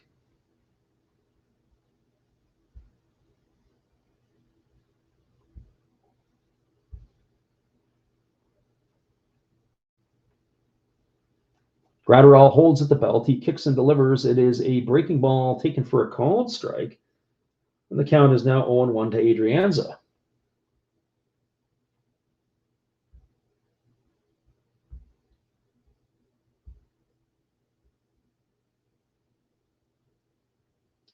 Here's the pitch from Gratterall. It is a breaking ball that drops in on the outside corner, and the count is now 0-2 to Adrianza.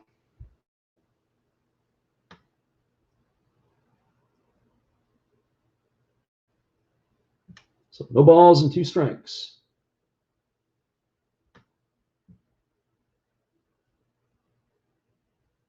Gratterall checks the sign from his catcher, Barnes. He kicks and delivers. It is a breaking ball down in the dirt. Adrianza waves at it, and he is retired for the 2nd out of the inning. And we're going to see what they're going to do, but I can't see Max Fried coming to the plate. He has already ratcheted up his numbers in terms of his pitch count. I'm pretty confident we are going to see ourselves a pinch hitter for the Braves. Obviously, with Ozzie Albies not in the lineup, looks like it's Jorge Soler coming up to bat. I had a chance to watch Soler last night. He reminded me of Pedro Serrano, the hitter for the Cleveland Indians in the movie Major League. He looked pretty sick at some of the swings that he had. So here's Jorge Soler to face Gratterall. But if you do make a mistake to Soler, he can punish you by driving a ball into the seats. Led the league of home runs a couple years ago with Kansas City. In this series, he is 1 for 8. He's got a solo home run, but he's struck out 3 times. And now we've got a conference on the mound. The pitching coach for the Dodgers is on his way out to have some discussion with Gratterall. I'm sure it's probably just about what we're talking about, is that he can run into a pitch. They got a couple of pitchers up in the Dodger bullpen. They got a righty and a lefty. The righty is Joe Kelly. The lefty we have to get confirmation of. The lefty, I believe, is Alec Vesia.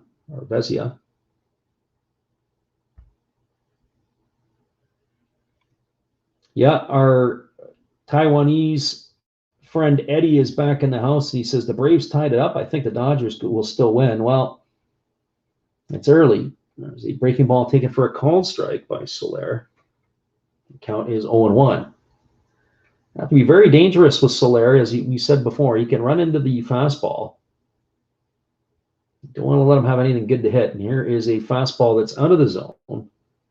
The count is 1-1. If you can drop your breaking ball in for a strike and then make sure your fastball misses.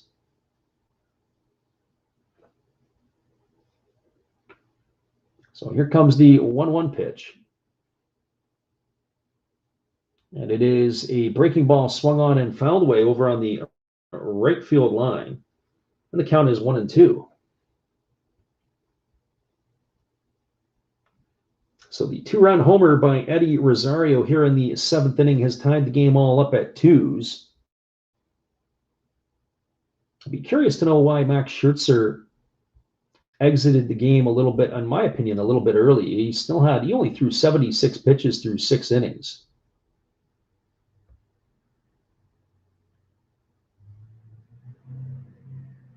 So here comes the 1-2 pitch to Soler. Graterol is set at the belt. He kicks and he delivers. It is a fastball at 100 miles an hour that just misses off the outside corner, and the count is now even at 2s.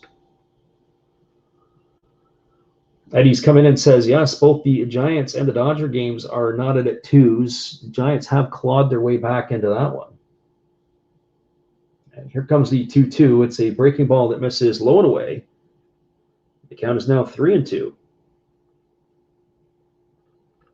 Soler gets on. He'll be followed by Jock Peterson. That'd be one guy that I'm sure is very happy that Max Scherzer is not still in the game. So here comes the 3-2 pitch to Soler. Graterol set at the belt. There's a fastball that's taken for a called third strike right on the outside corner. Soler stands there like the house by the side of the road and watches it go by for out number 3.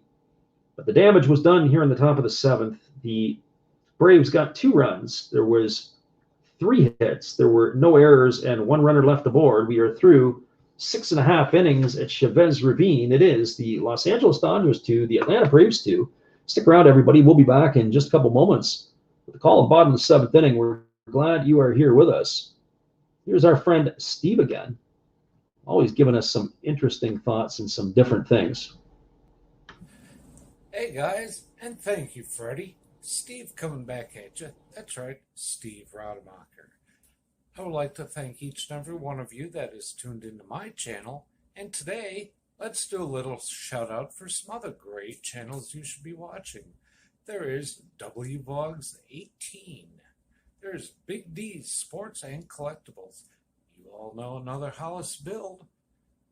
Why not Like Father, Like Son? That's a great duo that does some great stuff. It shows some great cards. And of course, the one and only Bud Stoney, creators of One of Ones, the creator of One of Ones, and they're all signed on the back. Bud Stoney, One of One, like this beautiful Robin Yount that he made for me. He made me another Robin Yount, this time mini, and a Christian Yelich mini. Great cards, and he does more than cards. We have darts of Hulk Hogan and many other things. So give them a look-see and give me another look-see. Subscribers are always welcome, and back to Freddie.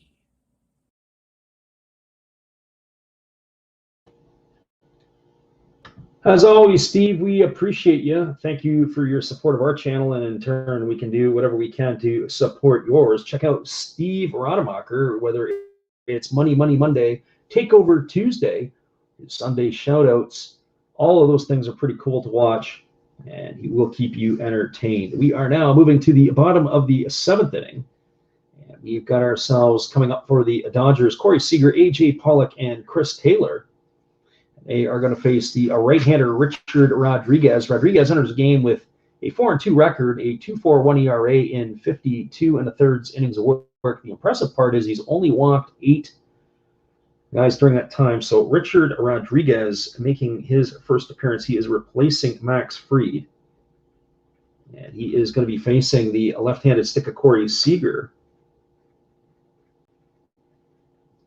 We get ready to get the 7th inning going. Rodriguez goes into motion. He kicks and delivers. It is a fastball swung on. This is hit to deep left center field. The back to the warning track is Jock Peterson, and he's going to make the catch right in front of the wall. Corey Seager has hit that ball a long way, and it is just going to be a long out as Peterson makes the grab standing right up against the wall for out number 1. You couldn't have hit it to a deeper part of the ballpark. Great swing on a very letter-high fastball. And Peterson right up against the wall between the Bud Light sign is able to make the catch. So 1 up and 1 away, and that is going to bring up the left fielder, A.J. Pollock. Pollock stands in on the right side, and he swings a first pitch fastball, and he fouls that one away for strike 1, and the count is 0-1. So Richard Rodriguez, I'm not overly familiar with. Sometimes there's arms or guys that are there that you're not always familiar with on some of the other teams. Rodriguez Came over to the Atlanta organization from the Pirates this year. Most of his stuff was with Pirates. He's actually pitched better with the Braves than he did with the Pirates, and he pitched pretty well with the Pirates. He was traded for Ricky DeVito and Bryce Wilson. Bryce Wilson went to the Pirates. So a bullpen arm, and there was a pitch that's fouled away by Pollock, and the count is 0-2.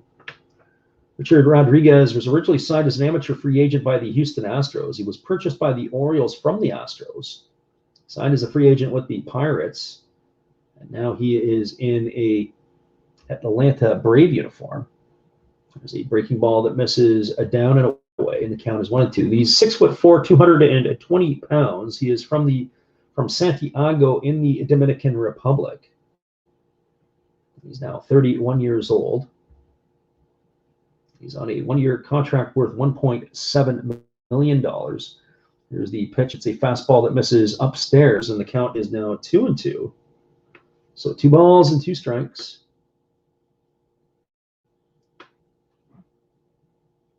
He was 4-2 with the Pirates this year with a 2.82 ERA. Had 14 saves, and then he came over to Atlanta, and he's even better. He's got a 1.29 ERA through 14 games, through 14 innings of work. They've used him more as a 7th or 8th inning type of reliever, whereas the Pirates had him closing games. There's a fastball that misses outside, and the count is now 3-2 to Pollock. So here comes the payoff pitch. Rodriguez kicks and delivers. It is a fastball swung on and missed. And that is going to retire Pollock for out number 2 here in the 7th inning. So 2 up and 2 away. And that's going to leave it all up to Chris Taylor.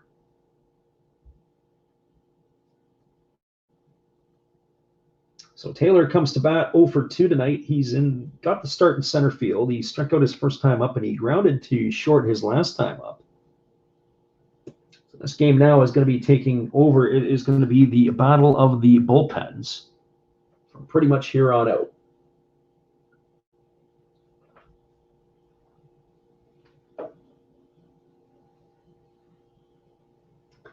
The first pitch is a called strike taken by Taylor, and it is 0-1.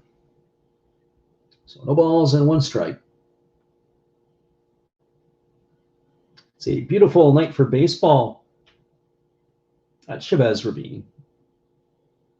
Rodriguez goes into the motion, and there's a breaking ball that misses low and away, and it scoots by the catcher, and the count is 1-1.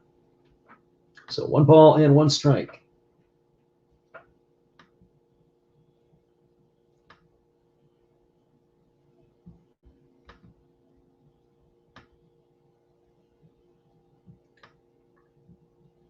So Rodriguez ready to go back to work here. He kicks and delivers, and that pitch misses upstairs, and the count is now 2-1. 2 balls and 1 strike to Taylor. So he's having a little bit of command issues here. Rodriguez ready to go back to work again. He kicks and delivers, and there's a fastball that misses up and in to Taylor, and now the count is 3-1. So the last 2 hitters had 3 balls on them. So Rodriguez, this is going to be an action pitch. Here's the pitch from Rodriguez. It's a fastball swung on. It is pop foul just behind home plate. And the count now runs full to Taylor.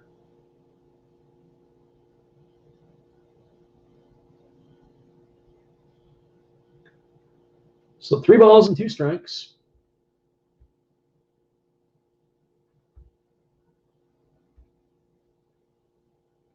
Rodriguez goes into the motion. He kicks and delivers. It's a fastball swung on. It is lifted foul. It's going to reach the seats all the way up into the top deck.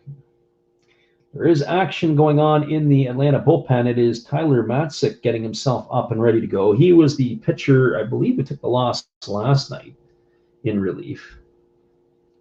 So, of course, waiting on deck is Austin Barnes, and then we will obviously have a pinch hitter more than likely for Brusdar Graterol. And there's a fastball that misses low and away, and that is ball 4 to Taylor, a 2-out walk.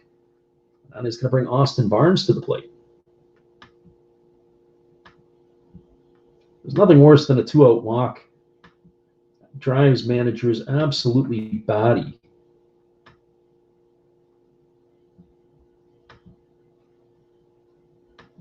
So Barnes steps up to the plate.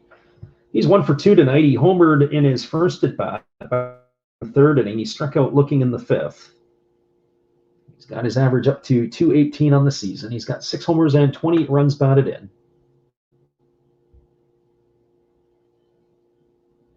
Rodriguez comes set at the chest. He kicks and he delivers. It's a fastball swung on. It's grounded to short, and it's booted by Dansby Swanson. And he kicks the ball, and it goes all the way over to the third base dugout. And so now the Dodgers have something brewing. So that's going to go down as E6. Taylor advances to second base. And now we're going to have ourselves a pinch hitter. Our Korean baseball fan is pleading for another home run. The ball hit Swanson right at the heel of the glove. It trickled down, and he kicked it, and then it went all the way over towards the dugout. It was on the outfield side of the dugout. Brian Snitker is making his way out of the dugout. He has probably seen enough, as they do have Cody Bellinger ready to come out to hit.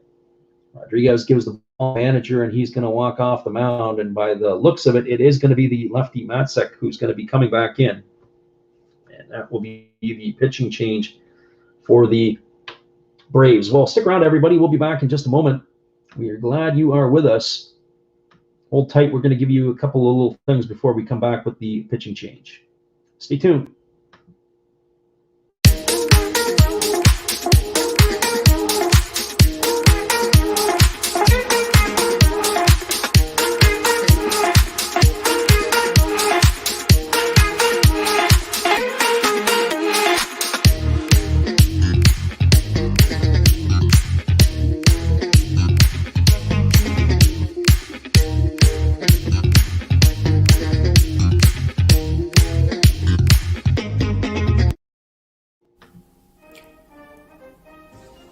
Would you like to support Last Wraps Baseball? We would appreciate it if you did. Be sure to check out our eBay page where we have baseball merchandise.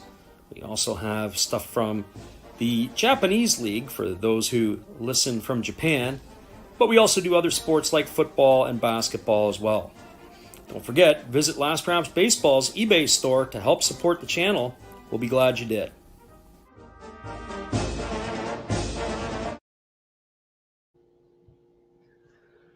Welcome back, everybody. The announced pinch hitter for the Dodgers is Cody Bellinger, and we're just waiting for the official pitching change to take place. But I think it's Tyler Matzek, who was heating up for the Braves, is going to be coming into the ball game, and that is what we're going to be seeing here in just a couple moments. So we'll get you all the rest of that information. Of course, Bellinger had the start last night. He's been struggling this season, so he'll get an opportunity to show what he can do here with runners on first and second and 2 away. It is Tyler Matzek. He's got 56 games. He's got a record of 0-4. He's a 2.31 ERA over 50 and 2/3 innings pitched. He's walked a little too many for my liking. He's got 32 walks. He's got 66 strikeouts, so he is well over strikeout per inning. So it'll be Cody Bellinger to pinch hit for Brusdar Graterol in this situation here. So we'll see how this is going to play out. The runner at first as Barnes, runner at second is Taylor, and the first pitch is a fastball swung on and missed. And the count is 0-1. Bellinger's batting 172 on the season. He's got 9 homers and 32 runs batted in. He has really struggled, the former MVP. Matzek comes set at the chest. He checks the runner at second. He kicks and he delivers. It is a fastball swung on. It's grounded to Swanson, who's on the right side of second base. He fields the ball, and he flips it over to first, and that is going to do it. So that will retire the side here on a ground out, 4-3 to end the inning in the 7th inning. So for the Dodgers, they had no runs. There were no hits. There was 1 error, and there were 2 runners left on base. We're through 7 complete at Chavez Ravine. It is the Los Angeles Dodgers 2, the Atlanta Braves 2. Stick around, everybody. We'll be back in just a couple moments with the call at the top of the 8th inning. We're glad you could be with us. As usual, here's our friend Matt. Good evening, ladies and gentlemen. Namaste. Hey, I hope you guys have been enjoying the game. My name is Hollis. I've got a YouTube channel called Another Hollis Build. I love baseball cards. I open up brand new product for you guys. I open up old stuff. I do breaks. I do auctions. All kinds of stuff concerning baseball. I'm Friars faithful, Padres to the end. I also love Garbage Pail Kids and my animals. I have a ton of animals. It's like a mini petting zoo here around my house. I also love my city. San Diego, baby. I'll take you all around the city and show you what's up. If you guys dig stuff like that, cruise on over and check it out. It's Another Hollis Build. If you dig it, subscribe. I'd really appreciate to have more follow me along on the journey. Hey, either way, you guys have a wonderful day or a beautiful, beautiful evening. No matter which one it is, make sure that you make it great, my friends.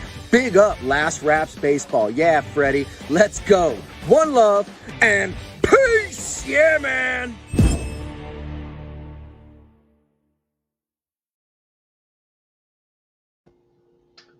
Thanks again, Matt. We appreciate your support, and in turn, we hope that we can support your channel. Thanks to everybody for stopping in tonight and checking out the feed.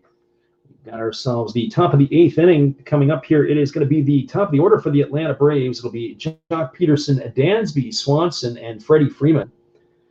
Dodgers begin a 3-game set in San Francisco on Friday against the Giants. It'll be a battle for first place, and then they go for 4 games on the road to St. Louis. That is the week ahead for the Dodgers. Giants for 3, Cardinals for 4. It'll be very interesting to see how everything shapes up here. And so now taking over on the mound, this is going to be the left-handed pitcher for the Dodgers is Alex Vesia. He's got 29 games. He's got a record of 2-1. He's got a 2.59 ERA in 31 1/3 innings. So he takes over on the mound for Brusdar Graterol. And we're ready to get this one back underway. Graterol, of course, gave up that 2-run home run to Eddie Rosario. And here we go, ready to get things going. And it's a first pitch that is swung on and fouled away. This is Orlando Arcia batting. He is coming up to bat here for Jock Peterson. Arcia was acquired from the Brewers earlier this year. He's batting 183. He's got a couple of homers and 10 RBIs. And here comes the pitch. It's a fastball that misses in, and the count is 1-1. So not sure what they're going to do with Orlando Arcia, where they're going to position him. Just taking a quick look to see sometimes where they've made some of their defensive changes. We don't always get kept abreast of some of that stuff. There's a fastball that misses upstairs, and the count is now 2-1. So that will be the end of the line for Jock Peterson tonight. So 2 balls and 1 strike to Arcia.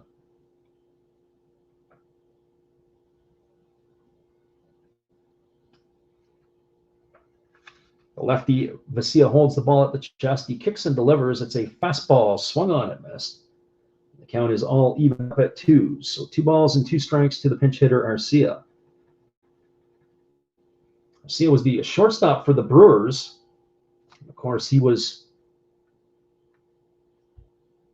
involved in a trade that basically was able to clear up for the Brewers the opportunity to bring in Willie Adames. Arcia had been the backbone of the infield, and there's a fastball swung on. This ball is driven into left center field. Moving back on it onto the warning track is the left fielder, A.J. Pollock, and he is going to put that one away. Arcia, to his credit, he ran into that ball pretty good. He needed another 15 feet for that ball to leave the yard. But he had the throats of many Los Angeles fans swallowing deeply. I'm concerned that that ball might get out after the crack of the bat. Arcia was, of course, in a trade and acquired by the Atlanta Braves. In return, it was Chad Sabatka and Patrick Weigel went the other way to the Brew Crew. That's going to bring up Dansby Swanson with 1 away. Swanson made the error to keep that inning alive last inning. There's a fastball that misses upstairs. He had to go backhand side in the hole, and it went off the heel of his glove. And he kicked that one around. Then he literally kicked it over to the Dodger dugout. So 1 ball and no strikes. Seal holds the ball at the chest. He kicks and he delivers. It's a fastball swung on and missed. And the count is now even at 1s to Swanson.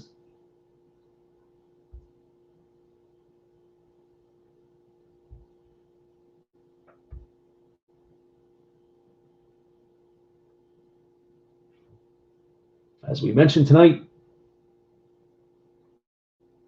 this is the first time that we have streamed on multi-platforms. We normally stream on YouTube, but we are also streaming on Twitch tonight, hoping to increase the size of our audience. And here's the pitch from Basia. It's a fastball, and it swung on and fouled away. And the count is 1-2. We do have some regulars that do come in and listen. And of course, we're going to be back doing some of the Japanese games this weekend. We will set the schedule for that in the next day or so.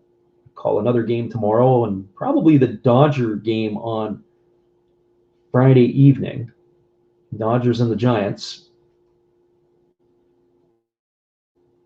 So 1 ball and 2 strikes to Swanson. So he holds the ball at the chest. He kicks and he delivers. It's a fastball swung on. It is lifted into deep center field. Moving back is Chris Taylor. He's at the wall. He leaps, and this ball is gone. And Dansby Swanson has broken the tie with a home run here in the top of the 8th inning. And that has now put the Atlanta Braves ahead 3-2. And so for some of our fans who like to place money on these games, the talk earlier on was, what are the odds? What are the spreads? Jax Paul says it's a 2-2 game. Eddie Rosario hit the 2-run shot. Well, now it's a 3-2 game because Dansby Swanson has just hit the home run to put them ahead. So for those of you who were originally thinking that you were going to take the Dodgers and get a win, not so much tonight. There is a fastball that misses down and in to Freddie Freeman, and the count is 1-0. So Jax Paul, who's in the house here, I take it, not a Dodger fan, probably a Brave fan, or at least a Dodger disliker, but we thank you for being here.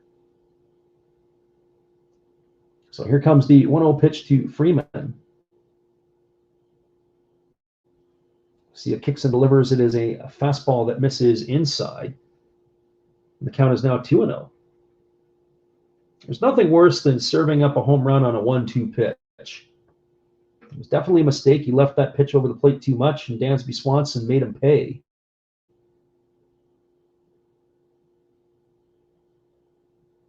So here comes the 2-0 pitch to Freddie Freeman. It's a fastball. It's swung on, and it's fouled away behind home plate. And that is going to make the count 2 balls and 1 strike.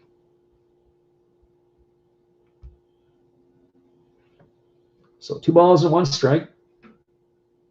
Facia gets a new baseball. He rubs it up. He's ready to go back to work. Freeman on the night is 1 for 3. He singled way back in the 1st inning. He struck out in the 4th, and he flew out to right field in the 6th. Braves now have 7 hits.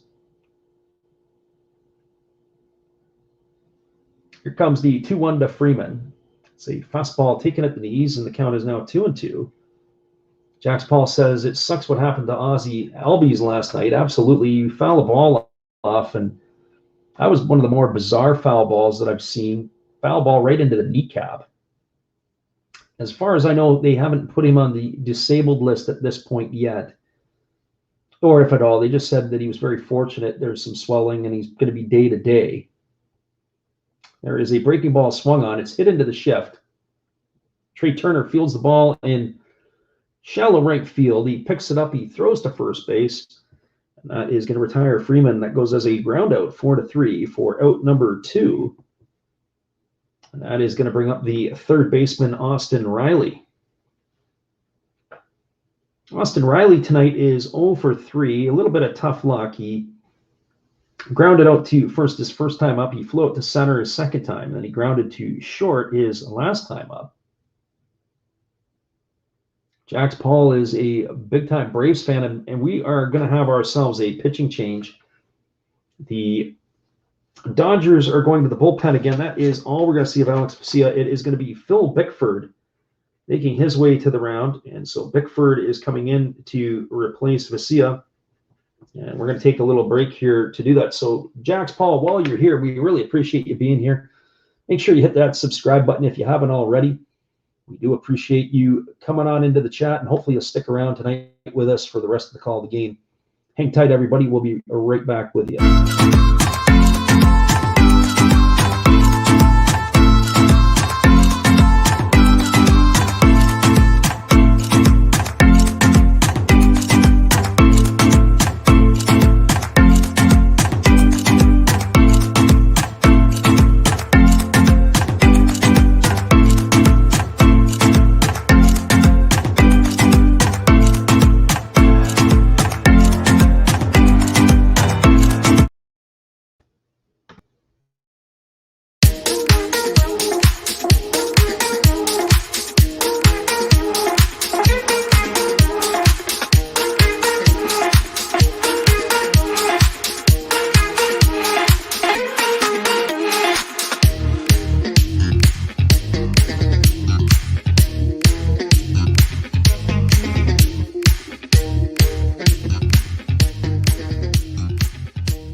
Welcome back, everybody. It is about to get interesting. We got Phil Bickford coming in to face the Atlanta Braves hitters, and it'll be Austin Riley coming to bat with 2 out here in the 8th inning. Bickford has appeared in 45 games this year for the Dodgers. He's 2-1 with a 2.74 ERA. And Bickford pitched 42 and 2/3 innings where he's allowed 16 walks. So we're going to see what this has to bring here tonight. Jax Paul said he's so mad that Melanson is gone. Yeah, well, Melanson would have been a big help at the back end of the Braves bullpen. And here's the first pitch from Bickford. It's a breaking ball that misses outside. And the count is 1-0 to Riley. Riley tonight is 0 for 3, a couple of ground outs and a fly out. He's had himself a very steady season, and he's been more comfortable in playing third base. Here's the pitch from Bickford. It is a breaking ball taken for a called strike, and the count is 1-1. Melanson is having a fantastic year in the bullpen for the San Francisco Giants.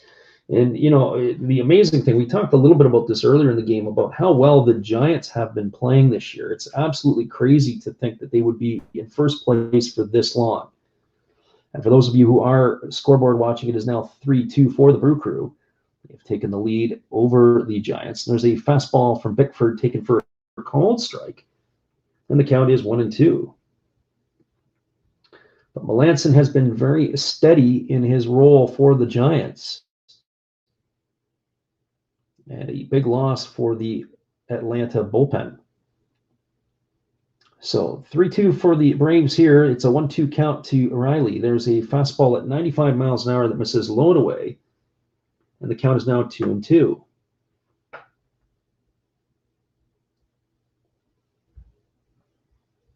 As I mentioned before, we really do appreciate people checking us in on our channel.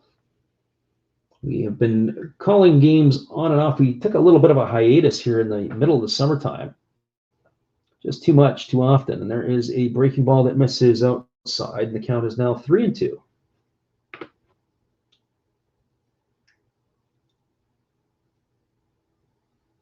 So 3 balls and 2 strikes.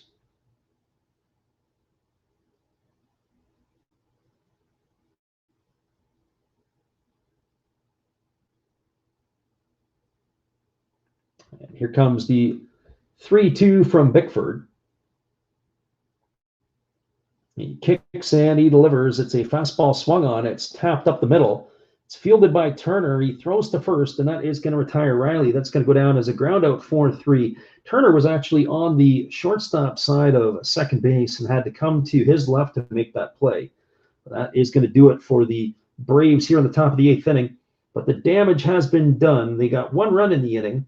There was 1 hit. There were no errors, and nobody left the board. We are moving to the bottom of the 8th inning, and all the action is just about to get going. It'll be the top of the order coming up for the Los Angeles Dodgers. Stick around, everybody. We'll be back in just a couple moments We're glad you are with us. Here is our buddy Matt Hollis again. Good evening, ladies and gentlemen. Namaste. Hey, I hope you guys have been enjoying the game. My name is Hollis. I've got a YouTube channel called Another Hollis Build. I love baseball cards. I open up brand new product for you guys. I open up old stuff. I do breaks. I do auctions. All kinds of stuff concerning baseball. I'm Friars faithful, Padres to the end. I also love Garbage Pail Kids and my animals. I have a ton of animals. It's like a mini petting zoo here around my house. I also love my city, San Diego, baby. I'll take you all around the city and show you what's up. If you guys dig stuff like that, cruise on over and check it out.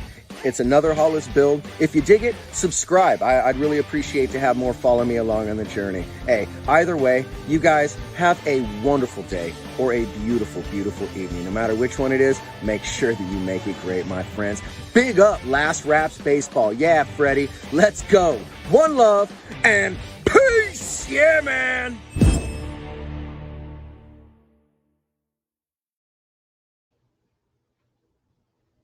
Once again, much appreciated. We are glad, Matt, that you are supporting us here, and it is definitely great to have you around. The guys in the chat room are saying, I thought Melanson went to the Padres. I don't think he's a Padre. I'm pretty sure he is a San Francisco Giant, and he is the one closing the deal there for those guys. And, of course, that is the nemesis of the well, he is a Padre, and you guys are right and I'm wrong. For some reason, I had it in my mind he was a Giant. He was actually a Giant in 2019. He's got the 36 saves for the Padres this year. I'm living in the past. 2019, 2018, he was with San Francisco. Maybe the Giants are kicking themselves wanting to have him back in their fold. That's the way it goes. So here we go back to the live action. Here comes Trey Turner to the plate, and he is facing Tyler Matzik, who came in relief last inning. And the first pitch to Trey Turner is a fastball swung on and fouled away, and the count is quickly 0-1. For Turner tonight, he is 0 for 2 and a walk. He flew out to left, he grounded to short, he walked, and now he is in the hole 0-1. Jax Paul asked the question, do you think Acuna is going to come back for the postseason? I don't think Acuna is going to be ready till May or June of next year with that torn ACL. There is a breaking ball taken for a called strike, and the count is now 0-2. Yeah, it was funny. Our Korean fan did ask the same question earlier, but no, Acuna is done. He's finished, and at least for this season. It's unfortunate. Great talent. Now, it'd be interesting to see how he recovers and rebounds. So here's the pitch from Matzik, and it is a breaking ball. This is down in it. The count is 1-2.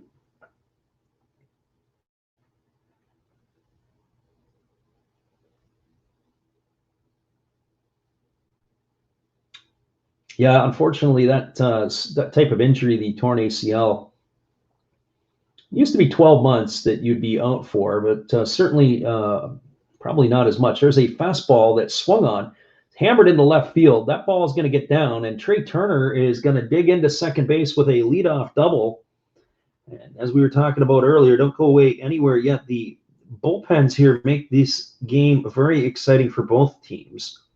Maybe not for the fans of both teams, but certainly a leadoff double here for Trey Turner will bring up the first baseman, Max Muncy. Muncy is 2 for 3 tonight. He homered in the first, he tripled in the third, and he struck out looking in the sixth inning. He is 2 for 3 tonight. Our Taiwanese friend Eddie says it's time for the Braves to choke. Boy, oh boy, oh boy, this is really interesting. This is a time for Max Muncy to roll over to the right side to advance the runner. Let's see what happens here. So Muncy steps up. Matzik checks the runner, Turner at second. He kicks in, he delivers a breaking ball. It's swung on. A nice play by Freeman. He falls to his right to get the ball. He makes the stop, keeps it in the infield, flips it to Matzik covering. It's going to go down as a ground out. 3-1 for out number 1. It advances Turner over to third. And that is going to bring up Mookie Betts, who has not had a very good night at the plate. Mookie Betts has struck out all 3 times he's come to the plate. Nice play by Freddie Freeman to be able to stop that ball.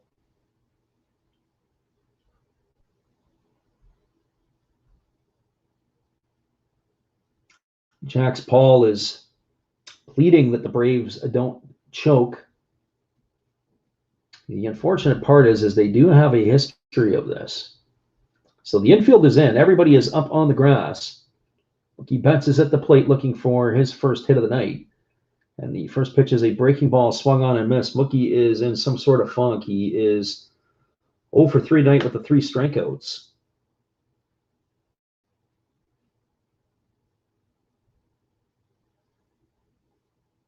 Jax Paul says the Jays are too. Yeah, this season in particular, the Texas Rangers about a couple of weeks ago had the most games that were blown by their bullpen in all of baseball. The Minnesota Twins were second, and the Blue Jays were third. And then I think the Blue Jays had blown a couple of games with their bullpen. There's a breaking ball swung on and fouled away by Betts, and the count is 0-2. And so the Blue Jays don't win games they need to win. And of course, they're playing Baltimore and the Tigers, and you've got to take care of those teams. They gave up 2 wins at home to the Tigers about a week or so ago. So here comes the 0-2 to Betts. It's a breaking ball down in the dirt, and the count is 1-2. It's a nice block by Travis d'Arnaud to keep it out in front. He's been busy tonight. He's had to throw his body in front of a lot of pitches. Probably more than what he has wanted to have done. We're talking about the Blue Jays. The Blue Jays did beat the Orioles tonight 5-4. They took 2 out of 3 from that series, but you got to do better than that against the Orioles, especially when you're a team in the playoff hunt.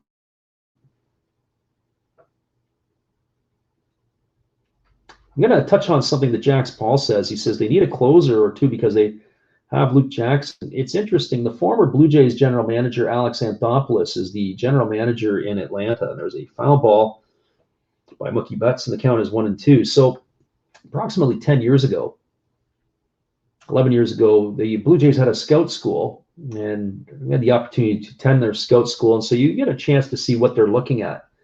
One of the things that the Blue Jays, at least their organization, felt was unimportant was a closer. They never have invested, at least in the last 12 or 13 years, in a closer. And their whole idea is that if they invest in a closer, it's going to be somebody like a Mariano Rivera. It would be a lights-out guy. And there's a fastball swung on and fouled away. And the count remains 1-2 on Betts. Well, now that Anthopoulos is in Atlanta, the shape of his team is starting to take hold, at least on the pitching side, very much like it was in Toronto. He doesn't invest in the back end of the bullpen. And so it'll be interesting to see how this goes long term. I mean, even the Blue Jays had some very good teams, 5-6 years ago, but they didn't have a bullpen. There's a breaking ball that misses inside the Betts, and the count is 2-2. That's just their philosophy, and I'm sure that hasn't changed for Alex Anthopoulos in his move to Atlanta. But that's the way it goes. So I guess we'll have to see. And of course, if Atlanta is not going to have a bullpen, it's going to be very difficult for them to close out games. So here comes the 2-2 pitch to Mookie Betts. And Matzik kicks and delivers. It's a fastball swung on and missed at 99 miles an hour. And Mookie Betts has gone down for the 4th time tonight on strikes for out number 2. That's a huge strikeout in that situation. And now it's going to be Justin Turner coming to the plate. And let's see if Brian Snitker is going to make a change. And sure enough, he is. He's going to the mound. He's taking the ball from Matzik, and we are going to have a pitching change. And while we have a change, I'm going to give you guys the out-of-town scoreboard look, and we'll talk about the finals. It looks like it is going to be a right-hander coming into the game, and that looks like it is going to be Chris Martin. But we'll get all the specs when he returns in just a couple moments. But while you are with us, we're going to give you the out-of-town scoreboard. We're going to take a look at some of the action from around the MLB and keep you up to date on all the scores from around the league.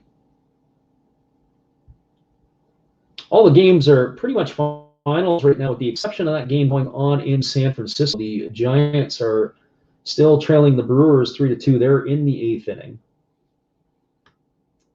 So here are the finals from around Major League Baseball. We'll start off in the American League. The Detroit Tigers came from behind to knock off the Oakland Athletics 8-6. Joe Jimenez picks up his 5th win of the year. AJ Puck takes the loss. He drops to 0-2. Gregory Soto gets his 17th save of the season for Detroit. The Seattle Mariners, behind the pitching of Justice Sheffield, knock off the Houston Astros 1-0. Sheffield is now 6-8 on the season. Jake Odorizzi takes the loss. He falls to 6-7. Seawald gets his 8th save of the year. Toronto Blue Jays knocked off the Orioles 5-4. Meza gets the win. Tate takes the loss for the Orioles. He's 0-5. Jordan Romano gets his 15th save. The Yankees knocked off the Angels 4-1. Cole gets his 14th win of the year against 6 losses. Naughton takes the loss for the Angels. And Aroldis Chapman gets his 25th save. The Boston Red Sox knocked off the Rays 3-2. Whitlock gets the win. He goes to 7-2. Fairbanks takes the loss. He's 3-5. Adam Ottavino gets his 11th save. And the only other American League game was the Indians beat the Royals 5-3. Parker gets the win. He's 2-0 for the Indians. Santana the loss. And it looks like Stefan for the save for the Indians. It's his first of the season. So as Chris Martin finishes his tune-up tosses, we're about ready to resume the action. It is going to be Justin Turner stepping to the plate. He's 0 for 3 tonight. And he is strolling up to the dish. He has grounded out to second. He struck out looking, and he popped out or lined out to second his last time up. Looks like I'm Bored is in the house, and welcome back. We're glad that you can be here. You were in the house last night. A little behind on the chat as we were giving some of that stuff. There is a runner on third. Jax Paul had asked the question, and that is Trey Turner. Runner on third is Turner. There is 2 away. The other Turner, Justin, is at the plate. So we're ready to resume the action here. So Chris Martin delivers. It's a fastball swung on, and it is fouled off down the right field line. It's going to reach the seats. And the count quickly is 0-1. I wonder what that is on the back of Turner's jersey. It is a black piece on his back. I had it last night, it looked like, on the jersey too. I don't know if it's something he's doing out there or whatever, but it's almost like he's run into something and he's picked up a mark. This is a big point in the ball game here in the bottom of the 8th inning. So we're in the bottom of the 8th. I'm Bored. It's the ticker running across the bottom. It is a 3-2 ball game for the Atlanta Braves. There's a breaking ball that misses down and away. The count is now 1-1. The runner at third is Trey Turner. The batter is Justin Turner with 2 away here in the 8th. So Martin gets the assign from his catcher, Darno. And here's the pitch. It's a breaking ball swung on and fouled off just behind home plate. And the count now is 1-2 strikes. Our friend Jax Paul says the Braves need this. And he's probably right, because the Braves do need to at least salvage something out of this series here. The Philadelphia Phillies are 2.5 games behind Atlanta right now and kind of breathing down their neck. If you would have asked me 3 or 4 weeks ago if the Phillies would be in this position, I probably would have chuckled and laughed at you. But the Phillies are going to make it interesting. And here's the pitch. It is a fastball down in the dirt. It's a good block by Darno. The ball did squirt away. Turner had thoughts about coming home. And you could see it was a great job. It got away. Turner, he had thoughts, but he didn't really have a good enough jump. Of course, Darno gets the ball and has to get back to the plate, but that's going to make the count 2-2. I think it's pretty safe to say that we could be reading the last rites to the New York Mets. I think the Mets are absolutely finished. And of course, the sideshow that went on earlier this week with them giving the fans the thumbs down probably cemented that. It was a fastball swung on, and it's grounded through the 6 hole past the diving Dansby Swanson, and Justin Turner has picked himself up a 2-out RBI. And the score is all knotted up at 3 here at Chavez Ravine. So we've got a 3-3 ball game on our hands. And there you have it. So a nice job to tie the game up, and that is going to bring up the shortstop, Corey Seager. So for those Dodger fans that are in the house, you guys are fist pumping. For the Atlanta Braves fans in the house, you're probably reaching for the liquor cabinet looking for another shot of Appleton Estates rum or something. And the score is now tied at 3. So here comes Corey Seager to the plate. Here comes the pitch. It is a fastball swung on and fouled away. The count is 0-1 on Seager. Seager tonight is 0 for 3. Grounded to the pitcher his first time up. Grounded to first his second time up, and he flew out to a deep center field his third time up.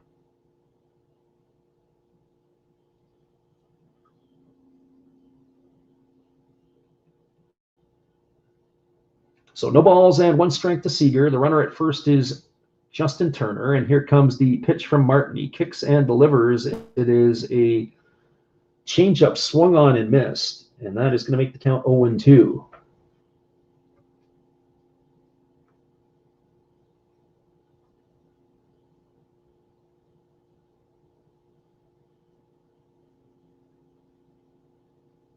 I'm just reading a little bit in our chat, and our friend on board is taking his shots at the New York Met fans, and there is a changeup that misses down.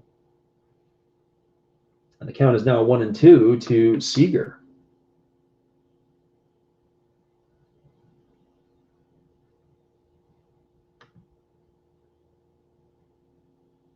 So 1 ball and 2 strikes. Martin gets the sign from his catcher. He kicks and delivers. It is a breaking ball that misses low and in. And the count is now even at 2-2. It's a good piece of good disciplined hitting by Seager to let that pitch get by him.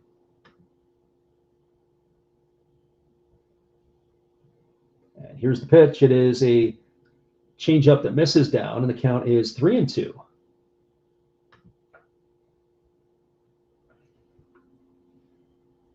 So 3 balls and 2 strikes to Corey Seager.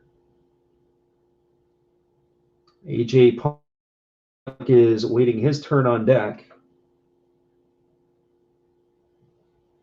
With 2 out, the runner is going to be in motion.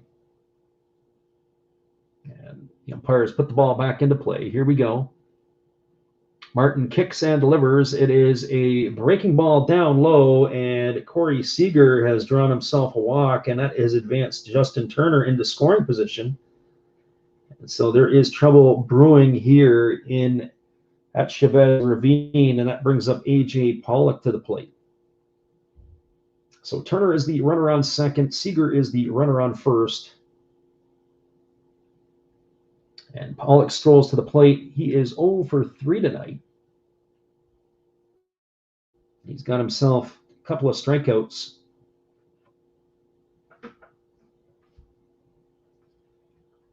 This game is definitely not for the weak. If you've got a light stomach,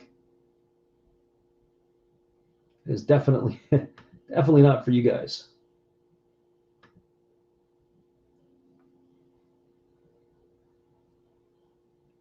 Jax Paul says, why couldn't Matzik just stay in? He was dealing. I think they wanted to go to the matchup and bring in the righty to face the righties, but there's nothing more that drives you crazy when a right-hander can't get right-handers out. And there's the first pitch breaking ball. It is hammered through the 6 hole. It's into left field. Here comes the throw to the plate, and it's not being timed. Turner is going to score. That's a base hit RBI single for A.J. Pollock. And Corey Seager is going to stop at second base. And just like that, the Dodgers have taken the lead 4-3. Unbelievable.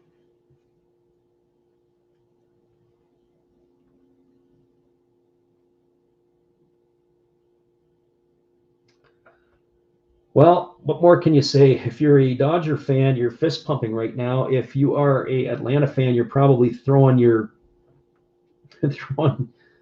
laptop against the wall. It's tough to watch if you're a Braves fan. This is the second night in a row that the bullpen has just collapsed. But that's the way it goes, and that's what's happening. So here we are. We're getting back to the live action. Chris Taylor is making his way to the plate. Taylor tonight is 0 for 2. He walked his last time up and was stranded at second. Here comes the first pitch to Taylor. It's a fastball swung on and missed. And the count is quickly 0-1.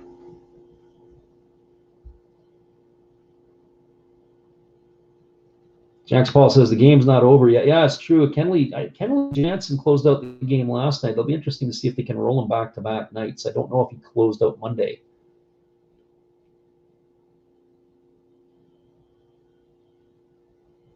And here's the pitch. It is a breaking ball that misses low and away. The count is 1-1. So 1 ball and 1 strike.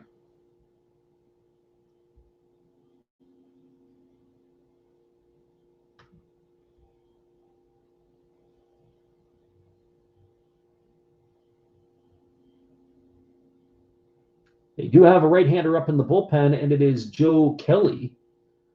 So Kelly is getting hot. It looks like he's going to be called upon to close it out. And there is a fastball swung on and fouled away. And the count is 1-2 to Taylor. So there will not be Kenley Jansen in the 9th inning. It looks like Joe Kelly will be called upon to close this one out. As we said, back-to-back games.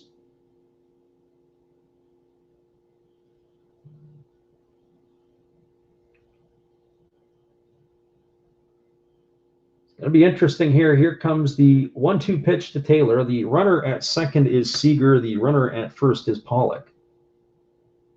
Martin gets his sign. He kicks and delivers. It's a fastball that misses in, and the count runs even to 2-2.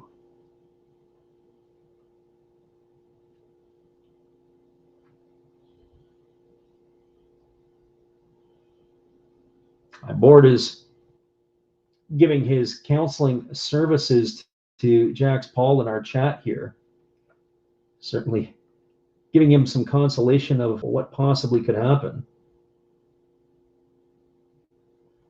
So here we go. Here comes the 2-2 pitch. It's a fastball swung on and it's fouled right off the mask of the catcher Darno. The count is going to remain at 2-2. So 2 balls and 2 strikes.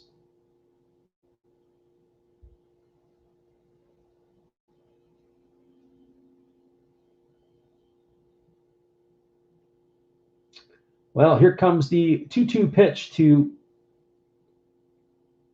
Taylor. Martin comes sent at the chest. He kicks and he delivers. It is a fastball taken for a called third strike. I'm not sure what Taylor was looking for. He stood there like the house by the side of the road. Watch that one go by. But the damage has been done here for the Dodgers in their bottom half of the 8th inning. They had 2 runs in the inning on 3 hits. There were no errors. There were 2 runners left aboard. We are now through 8 complete innings. It is the Los Angeles Dodgers 4, the Atlanta Braves 3. Stick around, everybody. It is going to be crunch time. It'll be Darno, Rosario, and Duvall slated to come up in the 9th inning. Let's see what they have to bring. Good evening, sports fans. I hope you all have been enjoying the game. This is just another message from another Hollis build. I hope that your team is in the lead, but if not, remember, that's life. That's what all the people say. You're riding high in April, shot down in May. But you know I'm gonna change that tune. When I'm back on top in June. I said that's life. And as funny as it may seem, some people get their kicks stomping on my team, but I don't let it get me down. 'Cause this fine old world, it keeps spinning around. I hope you enjoy the rest of the game, and if it remains the same, remember, that's life. You want your fill? go check another Hollis build on YouTube. Last Raps Baseball. Let's get back to the game. Let's go! You know that's life. You know it. One love and peace.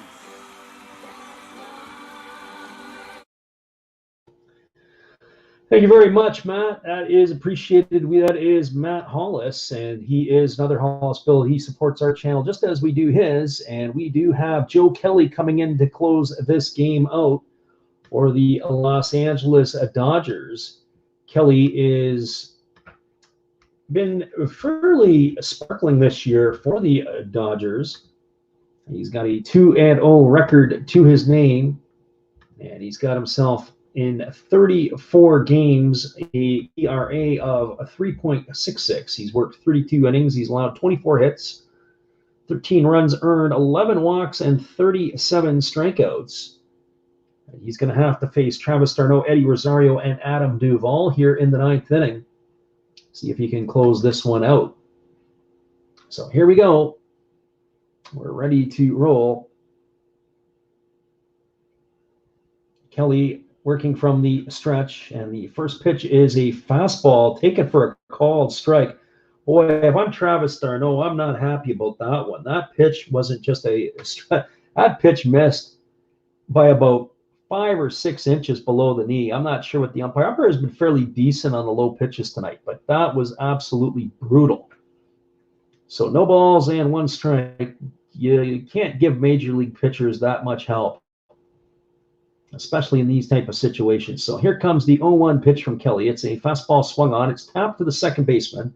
It's fielded by Turner. He picks it up. He throws to Muncy, and that is going to retire d'Arnaud on a ground out, 4-3 for out number 1.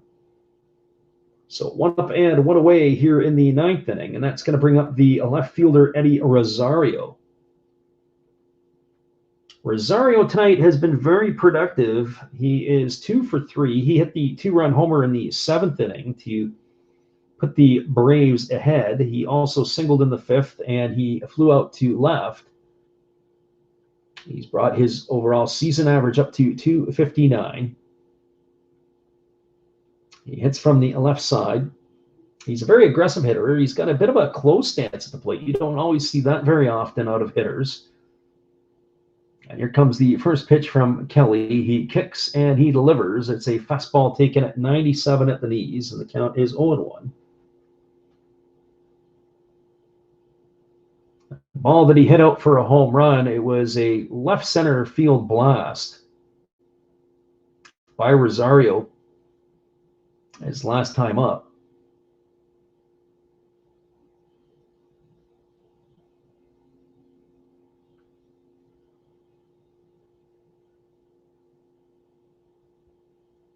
So Rosario gets himself dug in. Kelly comes set at the belt. He kicks and he delivers. It is a changeup swung on and missed, and the count is 0-2.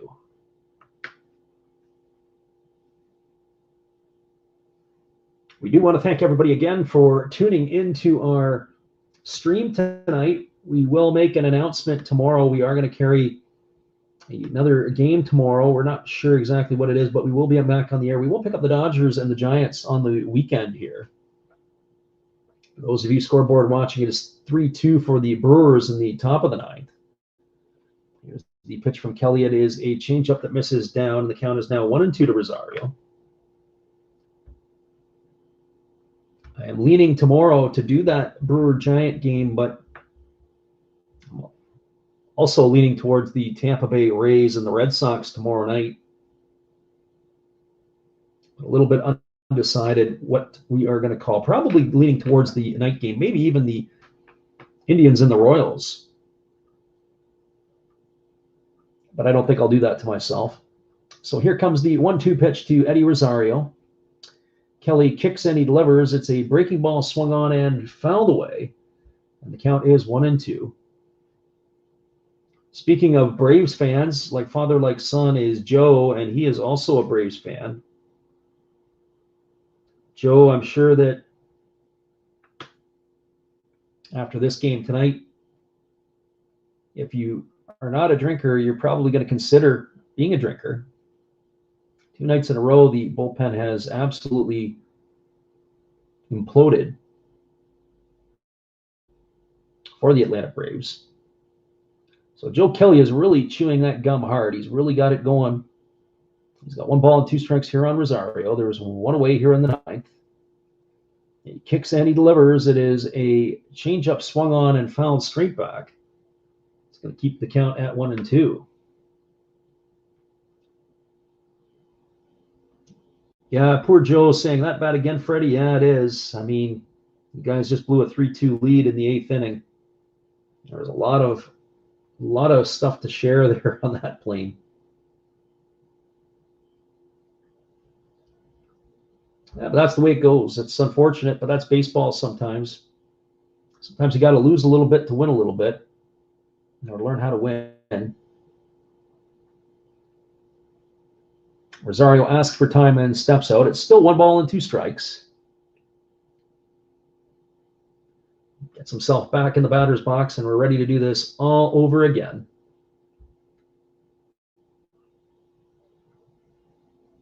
Kelly holds at the belt.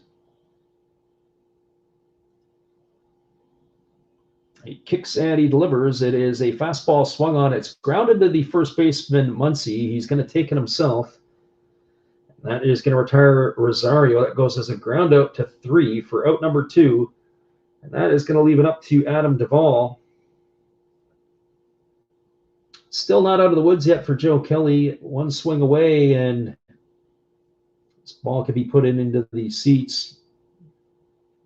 Eddie says Braves only 1 game lead over the Phillies.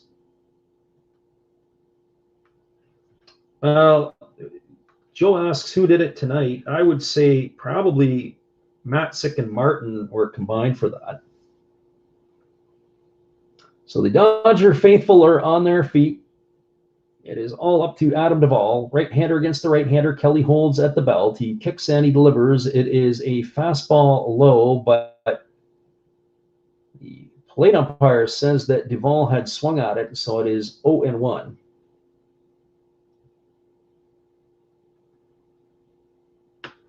He didn't need any other help. He felt that Duvall made the offer.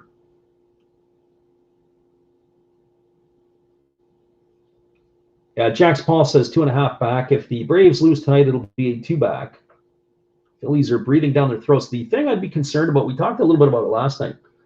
The Phillies have the weakest schedule in all of baseball. I think they got about 29 games left, and they are playing like a really weak schedule. And there is a fastball swung on. It's jammed on the hands. Turner races in to field it. He fires across the diamond, and that is going to do it. As that is going to go down as a ground out, 5-3 to end the ball game for out number 3. So for the Braves in the top of the 9th, they go quietly against Joe Kelly. There were no runs, no hits, no errors, and nobody left aboard. And your final score is the Atlanta Braves falling to the Los Angeles Dodgers at Chavez Ravine 4-3. And as of this moment, the Dodgers have caught the San Francisco Giants. And we've got ourselves quite a weekend matchup coming up in San Francisco. Before we sign off the air, I'm going to take you through the National League scoreboard here tonight because we did the American League just a couple of moments ago.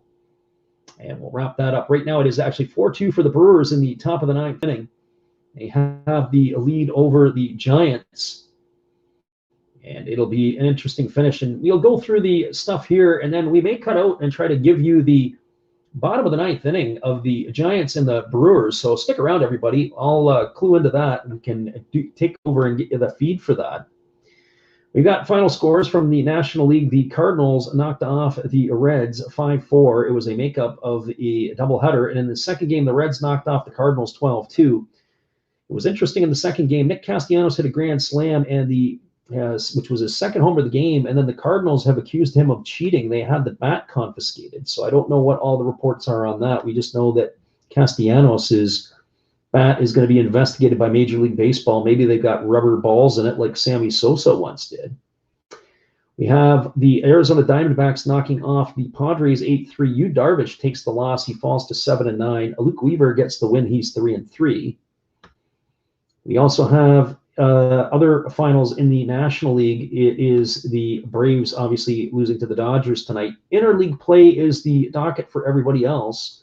Interleague games, the Rockies knocked off the Rangers 9-5. Chacin gets the win. He's 3-1. Barlow takes the loss. He's 0-2. You've got the other finals around and about.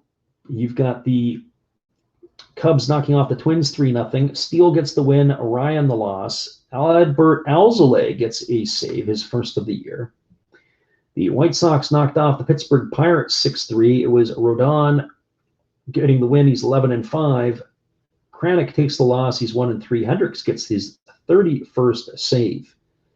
And that is where we have it. We are going to see if we can bounce over and give you guys a little bit of action here of the Giants and the Brewers to close this night out, because, as you know, it is going to be interesting baseball from here to end. We'll just tell you that for you guys. It's 4-2 for the Brewers. It is still in the top of the ninth inning. We'll give you some of that action before we sign it off for the night. So we appreciate those who were here. We're going to take a quick peek in and see what's happening. They are in the top of the ninth inning. Brewers have a couple of runners on base, runners on first and second. There was nobody out. They've already got a run on the board. And the pitcher is Brabia right now for the Giants, and Willie Adames is at the plate. So he gets the aside from his catcher. He kicks and delivers. It's a fastball swung on. Adames has hammered this ball into left field. That is going to cash in one run. Colton Wong scores all the way from second. Peterson is going to cruise into third, and Willie Adames is on second with a double, and the Brewers have increased their lead to 5-2 over the Giants with no out in the top of the ninth inning. I'm not sure how much of this I'm going to watch, because I have a feeling that the next base hit here is going to end the night and probably end our bonus coverage, because we've got Christian Yelich coming to the plate. Yelich tonight is 1 for 3. His average on the season is 257. And so he's coming to bat, and we'll see where this one stands. A quick rollover here. They've got the infield in. Crawford is up on the grass. They got to shut the taps off here. If not, this game will be over quickly. And the first pitch is a breaking ball taken for a called strike. And the count is 0-1 to Yelich. As we said, Yelich is batting at 257. He's singled in this ball game. That's his base hit. Infield is in for the Giants. They're trying to cut the run off at the plate. Here's the pitch to Yelich. He swings and he fouls it off, taps it foul. And the count here is just fouled off. I'm looking here. We've got somebody from Free Square jumping in here. Awesome. Thanks for your stuff. We appreciate that. We'll check it out. And here we go. Here it comes again. There's a fastball swung on and missed. And that is going to retire Christian Yelich, and that's going to bring up Avisai Garcia. So Yelich was made quick work of. We do have a pitcher up in the bullpen, Barragar. So we'll see how that one works out. So our one spot tonight from our one chat from Twitch is a guy giving us some other stuff. So, hey, make sure you give us a follow. Maybe we'll see what we can do over there. As we said, tonight is the first time that we have done anything on Twitch. We did a multiple live stream, and so we appreciate you guys checking in. So here we go. Here we are back to the action, and it's a first pitch fastball to Avisai Garcia, and he swings through it.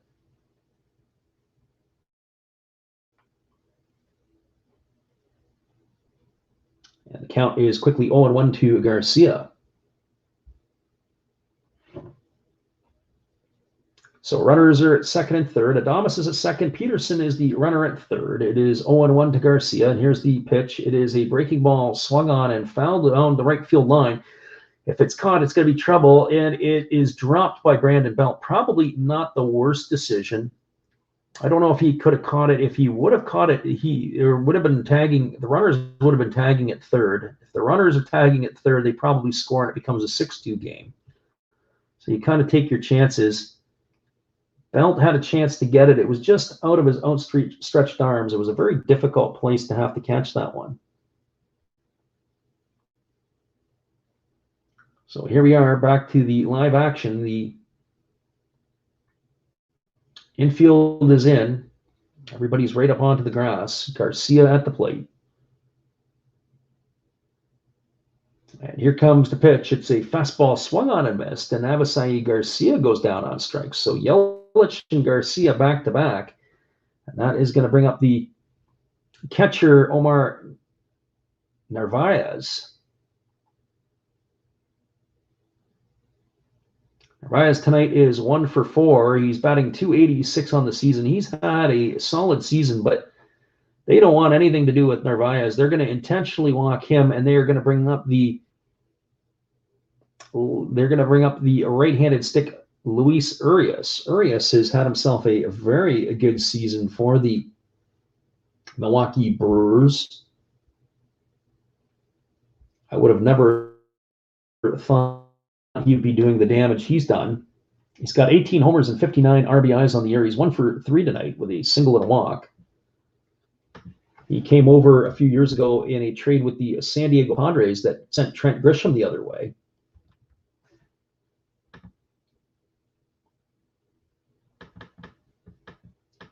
If I'm not mistaken, I may have to take a look at that one.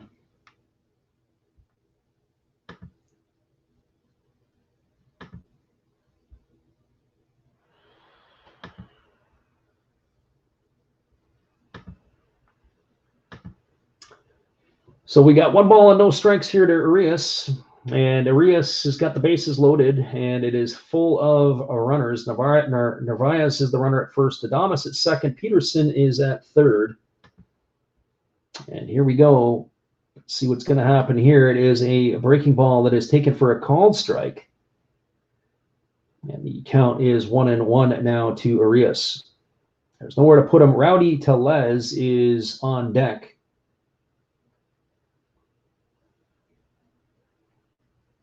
So here we go, fellas. Those of you who have stuck around, we appreciate you being here to listen to this last little bit. Berbia comes set at the chest. He kicks in, delivers. It's a fastball that misses outside. The count is now 2-1. There's nowhere to put Urias.